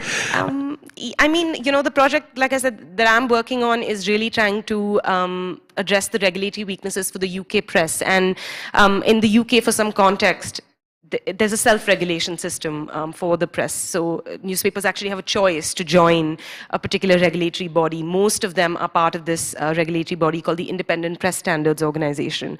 And again, there's a lot that's wrong. I can really go on about it, but for starters, it's not independent of the media. The media has the newspapers have a lot of control over ipso, and that itself is a very big challenge. But more than that, the editorial code of practice that the newspapers are meant to follow are not being followed in the way that they should. Just to go into a little bit more detail, the first clause is about accuracy. As we can see many of the editorial codes around the world, a focus on accuracy, and that's how it is for the editorial code of practice in the UK as well. But instead of providing accurate news, some of these op-eds are doing the exact opposite. So yeah, those are some of the recommendations that we intend to make about the editorial code of practice. And we've seen talking about press freedom and independence, also regarding to the owners, we've seen worrying developments in, for example, with the Washington Post, and the owner just saying, well, this is now how all the op-eds should be written and advocate for. A worrying trend, indeed. Faye, I would like to turn back again to you. Thank you so much, Pallavi, about how do we frame and how do we maybe regulate the impact of lobbies and corporate powers in all these discussions. Yeah, thank you. I want to talk about climate policy engagement disclosures, which, whilst maybe not the most glamorous solution, is one that is really, really foundational to ensuring we have transparency around lobbying and then being able to hold people to account. So investors have been asking companies for several years now to start doing climate policy engagement disclosures, and the kind of leading framework on that is called the Global Standard on Responsible Corporate Climate Lobbying, if you want to look that one up later. But basically what it is it asks companies to commit to aligning their policy engagement to 1.5 degrees, to then assess their policy engagement according to science-based benchmarks, which are based on either bodies like the IPCC or independent climate councils, which a lot of countries have, and then address any misalignment, so where that lobbying is not aligned with where we need to be going, according to that science. And then finally, to publish a report on those things. So we've seen this happening involuntarily, or where investors have been asking for it, but what we're seeing now is it move into mandatory spaces, and that is a really exciting potential tool going forward. What it does is it allows policymakers to see who they are engaging with, what they are likely to hear, and is that aligned with the science? And then that gives them better information in terms of who do they speak to, how do they speak to them, and making sure that our then policies are more aligned with the science than they currently are. I think a really interesting space to explore this would be at COP. There have been calls for several years to introduce measures to secure the integrity of COP as a climate policy-making space and the discussions that we have there, how certain actors engage. There was a letter from a bunch of US policymakers and EU policymakers, I think for the COP 2 years ago, and it asked the UNFCCC and the presidency at the time to get non-state actors and companies in particular to submit one of these climate policy engagement disclosures. The World Health Organization does something similar. It's called their Framework for Engagement with Non-State Actors, and it just gives us more information. So that is something I would really flag. The other thing, given that I've still got time, that I'll mention, and this is picking up on a point Jake made actually in a earlier panel, when he talked about how a lot of companies don't actually know the full impacts of climate change and how it's going to affect their business models. Alongside climate policy disclosures, there's more and more work to implement transition plans. And what that requires companies to do is think about the climate risks and what policies they will need from governments. That then builds up a body of companies who can fight back some of those actors who are holding up climate policy, because they are going to need those climate policies too. So I would just put out there those two solutions. Thank you so much. Anyway, we can extend. You still have a minute. I thought 4 minutes would be too short, but eventually we find out we still have time. Do you feel, how can we learn from the regulation of lobbying, and probably at the EU level, to really drive that conversation also regarding information and information integrity, the role of the media? Are there some lessons that we can learn? And this is something we see a lot, for example, in the banking industry. We're talking about transparency, how we can learn what we've achieved in the banking industry to other and to, for example, digital platforms. Yeah, I think this is maybe not an answer to your question, but there's a very interesting discussion right now around, for those who are familiar with the EU's Corporate Sustainability Reporting Directive, which was meant to get these kind of information points from companies. It is now being lobbied against heavily from those whom obviously don't want it known. Their businesses are going to be severely affected by climate change and the lobbying. So they're weakening a lot of that at the minute. And that's maybe a lesson of actually maybe what not to do. But a lot of what's happened there is these same kind of claims that we've been hearing for years from industry. Things like regulation makes us uncompetitive. The data points, I don't know where they are, but it's just a narrative, and we're not being able to combat that. So again, it's just kind of getting ahead of these talking points that have existed for decades. We know what they are, and implementing that through policy. Yeah, and there is this music that comes back that regulation will embed innovation on AI, notably, and it is all over in Europe, and this has had some direct impact, notably on the AI Act. Talking about regulation, thanks so much for getting into details, but talking about regulation or the lack of it, Imran, could you talk us through, you wanted to mention the DSA and also Section 230 in the US, with very different approaches on all these debates and how it evolves. Sure. So 8 years ago, when I set up CCDH, I wrote a plan and said it would take 5 years for governments to act. The first governments to act on creating regulatory frameworks. And in the end, I remember giving evidence. I was the first witness for the UK's Online Safety Act in September 2021. That became law in October 2023. We have an office in Brussels, which has been working on the European Digital Services Act. I live in Washington, D.C., where we're working on reform of the laws in the US right now, which are really, really bad, but there is actually bipartisan zeal for legislation. Let me tell you a couple of things I've learned in that time. The first thing is, action isn't possible until lawmakers decide whose side they're on. You know, Sarah Wynne Williams is a whistleblower from Meta. She's the first from the business side to come out and whistleblow on what happened there. And she was the head of global policy. So she was the one meeting with Mark Zuckerberg and international politicians. She'll tell you what I've known for a long time. International politicians were compromised when they were dealing with social media companies because they were so eager to get a selfie with Mark to post on their feeds to make it look as though they were young and hip and with it, that they wouldn't criticize him. A senior executive from Meta once told me that what he would do is bring in politicians, they'd come in and they'd say, "I want change." And then he'd say, "I see you've only got 50,000 followers. Do you know we can really boost that? Here's a few little tips." And an hour later, they'd walk out with a list of tips and they forgot why they came in there in the first place. I am so proud that actually I come from the Labour tradition in the UK, from the left. But it was a conservative politician called Damian Collins MP, who is on the board of my organization now, who was the first to say, we need to do something. So decide which side you're on. Second, it isn't rocket science to work out how to create better social media platforms. It starts with transparency. I run two organizations, CCDH UK, CCDH US. So my US organization is a charity, so I have to do disclosures to the Inland Revenue Service, to a whole array of people who hold me accountable for the money I spend and that I receive. A deli can have no-knock inspections to check whether or not they're abiding by health and safety.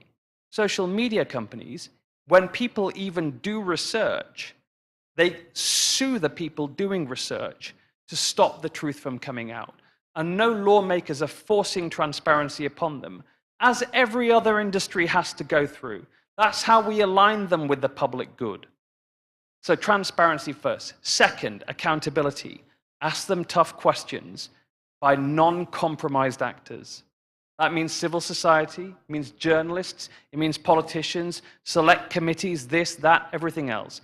That's the second bit, is ask them the tough questions and get real answers. The third thing is, if companies, if individuals create harm, there need to be mechanisms for restitution. I do not believe in any form of deciding what content is permitted on a platform. That's not my job to decide. It's not a government's job to decide. But if they systemically create harm, then there needs to be mechanisms for restitution. That's what governments can do. Let me just add one final point. There is also other actors involved in this system. There are journalists, there are non-profits, there are also the companies that place those ads on the platforms. You cannot claim to be a green company and then put advertising on a climate denial video. You cannot push towards justice with one hand, push against it with the other, and then say, I'm a good guy. You're not. You're keeping us where we are. And if we stay where we are right now, let's say with climate, disaster will ensue. So pick a side and then find transparency, accountability, and responsibility for the platforms. They should have to pay when they cause harm, and the market should also hold them accountable too. Quick follow-up question on all this. In January, earlier this year, Mark Zuckerberg entered in a crusade against any kind of regulation. He quote unquote the secret courts in Latin America in his 5-minute video. He dismantled everything we've been working for in 5 minutes. How do we fight, coming from civil society, coming from research, how do we fight this anti-regulatory crusade that they are promising us in Washington? I mean, you know, again, going back to Sarah Wynne Williams' recent book, Mark was secretly working with the Chinese government to give them the world's most sophisticated spying on their own citizens and censorship platform in history, while at the same time he's coming to Brazil and saying, how dare you censor people because you have found that this lie is actually causing real world harm. There's a word from Hebrew, chutzpah, cojones, like, well, and there's obviously a very famous guy called Big Balls that works in the White House, but there's one that works at Meta too, Mark Zuckerberg. The man's got enormous ones. And what we've been seeing over the last few years is these companies trying to speak, trying to clothe themselves as the free speech advocates, while at the same time they manipulate their platforms. They know that their platforms are manipulable. They know that they cause real-world harm. Mark Zuckerberg once actually put out a chart a few years ago showing that basically engagement and therefore amplification of his platform is very flat unless your content is violating the rules, and then it shoots up. So what he basically told us was the most violative content gets given a boost on his platform. Us saying to him, are you sure that's a great idea? Is not censorship, it's just common sense. Thank you so much. I'd like to open the floor. We still have 5 minutes, so unfortunately I will just take 2 questions. I already see one hand over there. Is there, and the gentleman over here. We'll take the couple of questions, maybe do a final round of table to answer these questions. So if you could please keep them as short as possible. Thank you so much. Thank you. Eu vou fazer a minha pergunta em português. Okay, so I'm going to ask my question in Portuguese to have time. Okay. So first of all, thank you so much. I think that this table was really enlightening and fruitful. I think that this is the type of question that's worth $1 million, because we're talking about platforms, and I am from the legal area here in Brazil, and we work with political strategies. And one of the things that has appeared for us is how to do the accountability of these platforms, like you were saying, when it comes to content that violates climate information. Because here in Brazil, of course, we looked at for other international jurisdictions, Europe and United States. So how can we protect the legal environment, the legal framework? I'm saying that in the legal framework because I'm talking about democracy crime or crime against women or minorities, but because we have many mechanisms for that, but we do not have any laws that can have a legal framework for us to make them responsible for that. Because like I was saying before, that is an instrument that we need. So it's not only about the policies for the platforms, but in the jurisdictional sphere, because we've seen a case, for example, in Europe of children that entered with a lawsuit against countries that didn't take measurements on climate threats. So how can we do that to make this horizontally efficacy, because it's very diffuse when it comes to climate. Very complicated, sorry. Thank you so much. We have another question right there. Yes, the question is very similar to hers, is how to responsibilize in this case, the oil companies. It's great if I have a business where the risk of my business is shared with the public and not to me, then that would be great. I will have just a profit, and the governance of the people will have for the houses burned or the floods, whatever this cost is not mine. Oh, sorry, I caused it, but it's not mine. So my shares are high because I don't have these costs. How to get those? Is there any possibility to have the UN or EU joining any kind of process from people in south of Brazil or California, the people that had those houses burned, and have them supported to bring their cases to international justice, to the international court? Thank you so much for these questions. I think we'll leave this panel with the word accountability and how do we strengthen accountability frameworks. I'd like to give one last chance to our distinguished panelists to maybe answer the questions regarding accountability or any other topics. Very short remarks, we're almost on time. Vou responder em conjunto. I will answer together. I think the question was really good. I believe we will need to create. Rather, first we need to understand if there is no framework that allows for accountability, and if it doesn't exist, we'll have to create it. Something that delineates what happens, because the anti-racist law in Brazil is from 2023.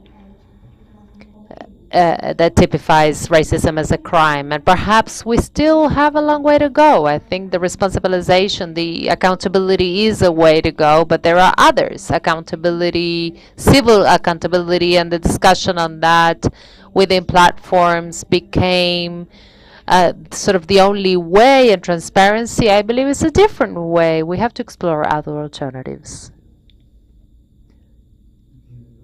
I think that the question is worth $1 billion. How to make people accountable for their acts and for disinformation. How to take them, bring them to justice, and what is adequate for that. It's quite hard. The legislator, of course, needs to develop norms, guidelines that clearly bring a regulation of the conduct and punishment. We don't see that in the near future. It's not an agenda that is clear in the National Brazilian Congress, not just in Brazil, but in other countries as well, that haven't been able to solve that issue adequately. We hope that that will happen, but in the meantime, we need to look for a link between conduct and its consequence, so that there is accountability, and that's something that is a jurisprudence construction. We don't know how that might evolve, but I agree that we have to keep trying. Obrigada. I think harms from climate disinformation particularly, it is something that is difficult to demonstrate. Health disinformation, on the other hand, if you see a piece of news, somebody tells you, take this medicine and it's going to cure you, that is still easier to demonstrate. But harms from climate disinformation is something that is challenging to demonstrate. And I think it opens the doors for research, perhaps, to understand how, because it obviously does impact the democratic process, but how so? And I just leave it on that note that I think there's a great opportunity to conduct research to really prove that that link between the direct harm from climate disinformation. Thank you so much. Hey. Picking up on that and your question around oil and gas companies, I don't have all the details to the top of my head, but I can definitely follow up with you later. But I know in the US, they are trying to kind of, I guess, start to grapple with things like climate super funds, I believe they're called in some states, whereby oil and gas companies have to pay a percentage of their profit or their revenue, and that will be used to fund then climate or clean up climate destruction, or when someone's house gets burnt down, for instance. And a lot of lawsuits are, again, trying to kind of attribute emissions to specific companies, which we do have the data for, and start to make them have to pay for what, how much they've polluted. So that could be a framework to explore. Thank you so much. Look, I think the one thing that I haven't heard anyone say today, and I'm really keen to emphasize, that there is widespread recognition of the problem. There are already an array of solutions and attempts at solutions in place around the world, from Australia and New Zealand to Britain to the US to Canada, elsewhere, and Brazil, of course. The community of practice, however, around dealing with this problem is weak. And one of the things that governments can do, and that I would pray will be an outcome of Brazil's leadership of COP30, is that we start to build a community of practice to convene the people that understand what's happening around the world, that have got, we have 34 staff, we have data scientists who are researching these platforms all the time, we're doing public polling to see the prevalence of disinformation in people's belief systems. We have policy experts in Brussels, in London, in Washington, we're opening Ottawa shortly. People who are studying what is going on around the world, working out what works and what doesn't. There are lots of people like Faye, like colleagues from across today's speakers who want to be part of helping build a community of practice. And government's real power is in convening those voices and allowing them to be heard. Let's not always give the microphone to the biggest assholes on the planet. Let's also give it to some of the good guys too. And this will be the conclusion. Thank you so much for your participation. It was really a pleasure, and I think we are off to lunch. Thank you so much.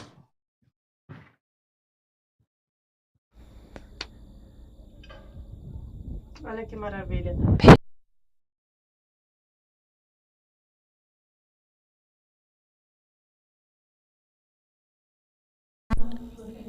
I would like to just make a couple of announcements. Lunch will be served in the hotel restaurant. And can I please ask that you take your vouchers for lunch with our team right here outside the room. If you leave this lobby and you go into the main lobby, you turn right, and towards the end you go down the steps. For your headsets, if you wish to leave them on the table, please do so, and we will give them back to you during the session. We will come back at 2:30.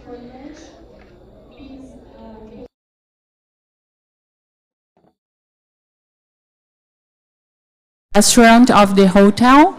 Please leave the translations headset over the table. You can take this back in the afternoon. We will be back at 2:30 p.m. Às 2:30, de volta aqui à sala. Obrigada.